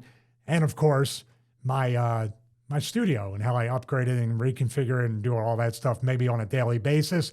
Check that out. The $1 brother tier, thank you, brother, and the $8 producer tier. And maybe people are clamoring, which I'm very humbled by, the virtual pro wrestling school that I want to add to the Patreon. I know I've been dragging my feet on that, but I'm just not sure. I want to provide a value and, of course, quality and all that stuff and actually run it like a classroom. So what are those dates before we go? Okay, so Royal Rumble is on Sunday the 1st of February, which is nearly always in January, so that was interesting. So I believe February. we'd be doing a question and answer. Turkey likes February. Well, apparently you must do. And we'll be recording on the 28th of January for a 30th of January release, which that should be question and answer. So I'll post something on the community board, and then we'll probably do an early episode the next week covering the Royal Rumble and do it that way. Because I know in 2025 we did it a couple of times where we reviewed a show on like a Monday and had a regular show on Friday. We're not doing that anymore. It was too much work. We just couldn't squeeze it in. It was an absolute slog getting it out, and we couldn't even get it out on time. It was so difficult to do that. Yeah, we constantly learn lessons here at the show. But once again, we want to thank everybody on YouTube, Patreon, Cameo, everywhere else. We appreciate it. And hopefully 2026, we'll continue to bring quality content. We're working each and every day. Trust me, we are. If you look at our messages, we're working each and every day to bring you the best show, the best clips, the best product overall. Thank you so much for watching episode 79, as I potentially have a mini stroke. Episode 79 of the Stevie Richards Show. See you next week for episode 80. Aha, and one more. Woo.